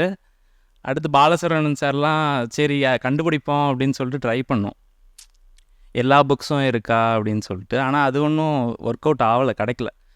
ஸோ ஐ திங்க் இந்த மாதிரி விஷயங்களும் நம்ம கொண்டு கண்டிப்பாக ஐஎம்எஸ்சி வெப்சைட்டில் நான் இது புக் ஒன்றாவது நம்ம எப்படியாவது டிரான்ஸ்லிட்ரேட் பண்ணி போடணும் அப்படின்ற ஒரு இன்ட்ரெஸ்ட் இருக்குது. ஸோ ஐ திங்க் பண்ணியிருக்காங்க நிறைய பேர் நிறைய விஷயங்கள், அதுவும் நம்ம வெளில கொண்டு வரணும். ஸோ ஜாம் சொன்னதோடு சேர்த்து ஒரு சில விஷயங்களையும் இங்கே நான் ஷேர் பண்ணணும்னு நினச்சேன். அதான் நான் ஆரம்பத்தில் ட்ரை பண்ணிட்டு இருந்தேன். நம்ம கலைச்செல்வங்கள் கொண்டு வருவோம்னு சொல்லும்போது நமக்கு பொதுவாக இமீடியட்டாக தோன்றது இங்கிலீஷ் தான். பட் இங்கிலீஷ்க்கு வெளியில் அப்படி நம்ம பார்க்குறது அவசியம் அப்படின்னு நான் நினைக்கிறேன். ஒன்று, மற்ற ஈஸ்ட் ஏஷியன் கண்ட்ரீஸ், அஃப்கோர்ஸ் முன்னாடி சோவியத் டிரான்ஸ்லேஷன் இங்கிலீஷ் மூலமாக நமக்கு வந்துட்டு இருந்தது, இப்போ இல்லை. ஸோ அதனால் ஒரு பர்டிகுலர் இல்லை, எல்லாமே இன்றைக்கி மோஸ்ட்லி யூஎஸ், கொஞ்சம் மேபி யூகே, இதுதான் மெயினாக இருக்குது. இது ஒரு பார்ட். ரெண்டாவது, ஈவன் நம்ம இங்கிலீஷ் லிட்ரேச்சர்னே கூட பார்த்தோம்னாலுமே நம்ம எவ்வளோ தூரம் ஃபார் எக்ஸாம்பிள் சவுத் ஆஃப்ரிக்கன் மெட்டீரியலை பார்க்குறோம், எவ்வளோ தூரம் மலேசியன் ஆர் சிங்கப்பூர் மெட்டீரியலை பார்க்குறோம் அப்படிங்கிறதும் ஒரு கேள்வின்னு நான் நினைக்கிறேன். இன்ஃபேக்ட் டெக்ஸ்ட் புக் இதில் ரீலுக் பண்ணதுக்கு நான் பண்ணும்போது we had an opportunity to see south African text book, Singapore text book, நிறைய இன்ட்ரெஸ்டிங்காக இருக்குது. அண்டு நிறைய ஒரு இந்தியன் கான்டெக்ஸ்டில் லேர்ன் பண்ணுறதுக்கு அதில் நிறைய விஷயங்கள் இருக்குது. ஸோ ஐ திங்க் நம்ம இந்த உலகம்னு சொல்லும்போது உடனே நம்ம அமெரிக்கா தான் அப்படின்னு நம்ம நினைக்க வேண்டாம் அப்படிங்கிறதும் ஒரு முக்கியமான ஒரு விஷயம் அப்படின்னு நான் ஜஸ்ட்டு அடிக்கோட்டை வரணும். சார், நீங்கள் கேட்ட கேள்வி அந்த ஒரு சார்ந்த கட்டுரை எழுதும்போது இவன்கிட்ட மனசுல எனக்கு வர்றது யாராவது கல்லூரி பேராசிரியர் ஞாபகம், அவங்ககிட்ட தான் உரசி பார்க்கறதுக்கான இடமாக வச்சுருக்கேன் என்னுடைய பர்சனல் அனுபவத்தில். ரெண்டாவது, நான் மிகப்பெரிய சயின்ஸ் விஷயங்கள்லாம் எழுத போகிறதில்ல. நான் எழுதுறது ஒரு குழந்தைகளுக்காக. அந்த குழந்தைகளுக்கு ஒரு சின்ன விஷயத்தை பேசும்போது இது சரியா, இந்த விஷயம் நியாயம் இல்லையா. இப்போ உதாரணத்துக்கு அவங்க பூனையை பற்றி ஒரு மேட்ரு ஆரம்பத்தில் மேடம் சொல்லியிருந்தாங்க இல்லையா, எனக்கு ஆமையை பற்றி ஒரு விஷயம் இருக்குது. என்னுடைய முதல் சிறார் நாவல் பெயர் ஆமை காட்டிய அற்புத உலகம். அதை என்னுடைய நண்பர்கள் 7-8 பேர் ஆமைன்னு முதல்ல போடாத, வீட்டுக்கு ஆகாது, அது ஒருத்தனும் வாங்க மாட்டாங்க, ஆமைன்னு போடாதன்னே சொல்லிக்கிட்டு இருக்காங்க. அப்போ அற்புத உலகம் காட்டிய ஆமையை கடைசியிலையும் வைக்காத, ஒரே பஞ்சாயத்து, ஒருத்தனுமே ஒத்துக்கலாம். நான் ஏகப்பட்ட பேர் யோசிச்சு பார்த்து கடைசியில் எனக்கு எதுவுமே இல்லை, நான் முதல்ல மனசில் சொன்ன பேர் தான்டா ஆமை காட்டிய அற்புத உலகம் அப்படின்னு வச்சேன். அந்த கதை வந்து ஒரு சயின்ஸ் ஃபிக்ஷனான ஒரு ஃபேண்டசி கதை. அந்த கதை வந்து ஆமை உள்ளே கூட்டிகிட்டு போகும், உள்ளுக்குள்ளே போய் ஒவ்வொரு கடல் விலங்காக காட்டும். அப்போ ஒரு கடல் ஒரு ஜுவாலஜி படித்து ஒர்க் பண்ணிகிட்டு இருக்கக்கூடிய என்னுடைய எங்கள் ஊர் பக்கத்தில் அந்த மண்டபம் கேம்பில் வந்து ஃபிஷரிஸ் டிபார்ட்மெண்ட்டில் ஒர்க் பண்ணக்கூடிய ஒரு சயின்டிஸ்ட் ஒரு அண்ணன் இருந்தார். அவருக்கு கூப்பிட்டு ஃபோன் அடித்து நிறைய தகவல்கள் கேட்டேன். இந்த மீன் எப்படி, இந்த மீன் எப்படி, இது இப்படி வருமா, இது வளச போகுமா, வைக்குமா அப்படின்னு எல்லாம் சொல்லிட்டு, திடீர்னு ஏன்டா இதெல்லாம் நீ கேட்டுக்கிட்டு இருக்க அப்படின்னாரு. இல்லை கதையில் இதெல்லாம் வருது, நான் பார்த்த ஊர், இந்த உயிரினங்கள் பற்றி தப்பாக நான் எதுவும் பேசிடக்கூடாது இல்லையா, அதுக்காக நான் கேட்டுக்கிட்டேன். அதுக்கு நீ நெட்டில் கேட்கறது எனக்கு ஈஸி, ஆனால் அது கொல்ல பேர் கண்டதை எழுதியிருப்பான், நீ துறை சார்ந்து இயங்குறாள், நீ சொன்னால் எனக்கு சரியாக இருக்கும்னு நினச்சேன் அப்படின்னு சொன்னப்போ அவர் சொன்னார் கிடுகிடுன்னு அதெல்லாம் குறித்து வச்சுட்டு அது கதையில் தேவையான அளவில் அந்த விஷயங்களை இவ்வளவுக்கு சொன்னால் போதுங்கிற ரேஞ்சில் அதை எழுதியிருப்பேன். அப்போ இந்த ஒன்று நேரடியாக தெரிஞ்ச ரிசர்ச்சர்ஸ்ட்டை கேட்குறோம், அப்படி இல்லாட்டி இந்த துறை சார்ந்த பேராசிரியர்கள்ட்ட நான் உரசிக்கிறேன். ஏன்னா உங்களை மாதிரியாக சயின்ஸ் துறையில் இருக்கக்கூடிய சயின்டிஸ்ட்டுகளாக இருக்கக்கூடியவங்க வெளி உலகத்துக்கு தெரியறதே இல்லை. ஏன்னா நீங்கள் வெளியே வர்றதே இல்லை. என்னை மாதிரி ஒருத்தவங்க எப்படி தெரியும்? நான் 25 வருஷமாக பத்திரிகையாளனாக இருக்கேன். எனக்கு இங்கே எழுதக்கூடிய ஒரு 4 பேரை தவிர வேறு யாரையுமே தெரியாது. இங்கே வில்லியன் வந்து அதை கேட்டுகிட்டே இருந்தாப்புல, இவங்களுக்கு தெரியுமா? தெரியாது. அவங்களுக்கு தெரியுமா? தெரியாது. அவர் தெரியுமா? பாலசரவணன் தெரியுமா? அவரையும் தெரியாது. என்னையா அவரையும் தெரியாதுங்கிற, இன்னும் யாரையுமே தெரியாது. இல்லை அதுதான் இல்லை பிரச்சனை என்ன, நான் வாசிப்பாளனாவது உங்கள் பேர் மனசில் வந்திருக்கணும்ல. அவர் பேர் தெரியுது, எனக்கு ஆள தெரியல. நான் கண்ணபுராணம் இன்னைக்கு தான் பார்க்குறேன், இன்னும் பேசக்கூட இல்லைன்னா அவர்கிட்ட. நான் அவரை பற்றி ஸ்டோரி போட்டிருக்கேன், ஃபோனில் தான் பேசியிருக்கேன், உங்களுக்கு தெரியும், நேரடியாக பார்த்துருக்கேன், பேசியிருக்கேன். இப்போ அப்போ உங்களுக்கு பேரளவுலையாவது எனக்கு நீங்கள் அறிமுகமாகணும்னா நான் ஆரம்பத்தில் சொன்ன மாதிரி 2, ஒன்று நேரடியாக அகாடமிக்காக இயங்குறது ஒன்று, இன்னும் வெகுஜன தளத்தில் இயங்குறது ஒன்று. இங்கே இருக்கிற எல்லாரும் நீங்கள் அகாடமிக்காக இயங்க, மாணவர்களுக்காக இயங்க, ஆசிரியர்களுக்காக இயங்க, அதே சமயம் நேரடியாக மக்களுக்காகவும் எளிமையாக எழுத வாங்க. நீங்கள் அது புத்தகத்துக்கு சரியாக இருக்கும், பத்திரிக்கையில் வராது சார். இல்லை பாப்புலர் மேகசின் ஒத்துக்கவே மாட்டான், பாப்புலர் மேகசின் ஒத்துக்கவே மாட்டான் சார். அவனுக்கு நீங்கள் சொல்கிறீங்களா அடைப்புக்குறியில் இதை கொடுக்கலாமேன்னு, எங்களுக்கு அதெல்லாம் பத்தாது சார், எங்களுக்கு அதெல்லாம் இடம் கிடையாது. நாங்கள் இன்னொன்று சொல்கிறேன், பாப்புலர் மேகசின் அத்தனை பேரும் இங்கே அறிவியல் வளர்க்க வரல சார். நான் அதோட எம்ப்ளாயாக இருக்கேன். காசு வருமானம் மட்டும்தான் எங்களுக்கு முக்கியம். உங்களுக்கு அது அறிவியல் கட்டுரை, எங்களுக்கு என்ன தெரியுமா? பத்திரிகையாளனுக்கு 4 பக்கத்துக்கு மேட்ரு. அது ஃபர்தர் ரைட்ஸுக்கு வந்து அவங்களுக்கு வேணும்ல. ஃபர்தர் ரைட்ஸுக்கு வேணுங்கிறது தேவை உள்ளவன் தான் சார் கண்டடிவான், வேற ஒன்றுமே இல்லை. தேவை உள்ளவன் கண்டடைவான். அத்தனை பேர் நாளைக்கு சயின்டிஸ்ட் ஆகிடுவான்னு சொல்லிட முடியாது. ஒரு சந்தேகம், ஒரு இயற்பியலில் ஒரு தேவை இருக்கிறவன் கண்டடைவான், அவ்வளோதான் விஷயம். எனக்கு எப்போதுமே டவுட் இருக்குது, கண்ணாடி காரில் உட்காந்து போகும்போது அந்த வைப்பர் தொடச்சிச்சுன்னா தண்ணி நிற்க மாட்டேங்குது, ஹெல்மெட் போடும்போது தண்ணி தொடச்சா ஏன் விழுந்துக்கிட்டே இருக்குது, இன்னும் ஒழிஞ்சிக்கிட்டே இருக்கேன், ஏன் அது மாதிரி பளிச்சுன்னு ஆக மாட்டேங்குது? இது தேட நான் தான் கண்டுபிடிக்கணும். எங்களுக்கு பட்டத்தில் இருந்தபோது நான் பல இடத்துல சொல்லியிருக்கேன், டிவி வந்து தொடர் எழுதிட்டு இருந்தார், மாணவர்கள் கேள்வி கேட்பாங்க, அதுக்கு அவர்கிட்ட அனுப்பிடுவோம் பதில், மொத்தமாக ஒரு 15 கேள்வி அனுப்பிடுவோம், 15க்கு பதில் சொல்லுவார், அதை நாங்கள் எடுத்து எடிட் பண்ணி உள்ளே போடுவோம். அப்போ ஒரு முறை ஸ்கூலுக்கு நாங்கள் நர்மதா எல்லாரும் சேர்ந்து தமிழ்நாடு முழுக்க பல்வேறு ஸ்கூலில் போய் மாணவனோட ஃபீட்பேக் வாங்க போனோம். அப்போ கொஸ்டின்ஸை நேரடியாக வாங்கிட்டு வருவோம் அப்படின்னு சொல்கிறதுக்காக போயிருந்த போது என்கிட்ட ஒரு பையன் எழுதி கொடுத்த ஒரு கொஸ்டின் நான் சொல்கிறேன், நான் பல வீடியோவில் கூட பேசியிருக்கேன், அதை நீங்கள் யோசிச்சு பாருங்கள், நமக்கு ஏன் இது வரைக்கும் தோணி இருக்கான்னு எத்தனை பேர் சொல்லுங்கள் பார்ப்போம். அந்த பையன் கேட்டான், எனக்கு இந்த கையில் அவங்க இப்படி காமிக்கிறான், இங்கே புண்ணு இருக்குது, சைக்கிள் ஓட்டாமல் கீழே விழுந்துட்டேன், இப்போ அந்த புண்ணு சராய்ப்பு ஏற்படுறதுக்கு முன்னாடி அங்கே ஒரு மச்சம் இருந்துச்சு, இந்த புண்ணு ஆறினப்புறம் அந்த மச்சம் இருக்குமா இருக்காதான் கேட்குறான். எப்படி ஒரு கேள்வியை கேட்ட பதில் தெரியல எங்களுக்கு டிவி தான் பதில் சொன்னார். அந்த பதில் எங்களுக்கு அவ்வளோ சுவாரஸ்யமாக இருந்துச்சு. அப்போ குழந்தைகள் நம்மளோட வேறு ஆங்கிள்லேருந்து யோசிக்கிறாங்க சார், புதுசாக யோசிக்கிறான், ஃப்ரெஷ்ஷாக இருக்கான் அவன். ஆனால் நம்ம ஒரு குதிரைக்கு இது கட்டின மாதிரி இப்படி நின்றுட்டே இருக்கோம் அவன்கிட்ட, அவன் அதனால் மிரள்றான் நம்மளை கண்டு. அப்போ இங்கே ஆசிரியர்கள் ஆரம்பித்து எழுத்தாளர் வரைக்கும் அவனுக்கான லாங்குவேஜ், அவனுக்கான மொழிக்குள்ளே நான் போகணும். லைட்டாக பண்ணிட்டாங்களா, படம் முடிஞ்சு, நன்றி வணக்கம். எக்ஸ்கியூஸ் மீ, ஒரே ஒரு விஷயம் I just wanted to add. இப்போ சார் கேட்டாங்க இல்லையா, அது மாதிரி நம்ம உள்ள ரெஃபரன்சஸ் ரொம்ப, இப்போ நான் பாப்புலர் சயின்ஸ் ஆர்டிகல்ஸ் எழுதும்போது உள்ள நிறைய ரெஃபரன்ஸ் சைட்டேஷன்லாம் கொடுத்தா ஒரு அகடமிக் ஆர்டிக்கிள் மாதிரி இருக்குது மேடம், நீங்கள் அப்படி கொடுக்காதீங்க மேபி 1-2 ரெஃபரன்ஸ் எங்கேயாவது சேருங்க. ஆனால் நிறைய அப்படியே ரெஃபரன்ஸாக கொடுத்துட்டு இருக்காதீங்க. நீங்கள் வந்து உங்களோட கிளைம்ஸை வேலிடேட் பண்ணுறதுக்காக அதை எழுதுறீங்க அப்படிங்கிறது எங்களுக்கு புரியுது. ஆனால் அது வந்து படிக்கிறவங்களுக்கு ரொம்ப அடர்த்தியானதாக இருக்கும். அதனால் அது வேணாம் அப்படிங்கிற மாதிரி தான் பாப்புலர் சயின்ஸ் ஆர்டிகல்ஸை பப்ளிஷ் பண்ணுற மேகசின்ஸே சொல்கிறாங்க. அப்போது ஒரு சயின்டிஸ்டாக ஒரு அகடமிஷியனாக நமக்கு வந்து அப்படி இல்லாததுனால ஒரு ஆர்டிக்கல் வந்து கொஞ்சம் கம்மியானதாக தெரியலாம், என்ன ரெஃபரன்ஸு சைட்டேஷனே இல்லை அப்படின்னு. ஆனால் படிக்கிறவங்களுக்கு ஈஸியாக இருக்குது அப்படிங்கிற பாயிண்ட் ஆஃப் வியூவில் வந்து ரெஃபரன்சஸை மேபி கடைசியில் போட்டுக்கிறது ஒரு நல்ல idea. If the magazine allows கடைசியில் போட்டுக்கிறது ஒரு பெட்டர் ஆப்ஷனாக இருக்கும் அப்படின்னு. அதுதான் நான் உங்கள்கிட்ட கட்டணம் வாங்கி போட்டுருவோம். நம்ம உங்களுடைய கட்டளையை நான் வாங்கி யூஸ் பண்ணியிருக்கோம். ஆனால் அதுக்கு நீங்கள் ரெஃபரன்ஸே பத்திரிக்கையில் போட கிடையாது. அதே சரி நீங்கள் அதை கட்டையை தொகுக்கும் போது அது உங்கள் கையில் வரும்போது நீங்கள் அந்த விஷயங்களை சேர்ந்து அதான் சரி பத்திரிக்கையில் இடம் இருக்காது. தொகுப்பு ஒரு தேங்க்யூ. பல சமயங்களில் ரெஃபரன்ஸை கட் பண்ணிட்டு தான் அவங்க பத்திரிகையில் போடுறாங்க. ஒரு வீட்டியாக ஆகுது.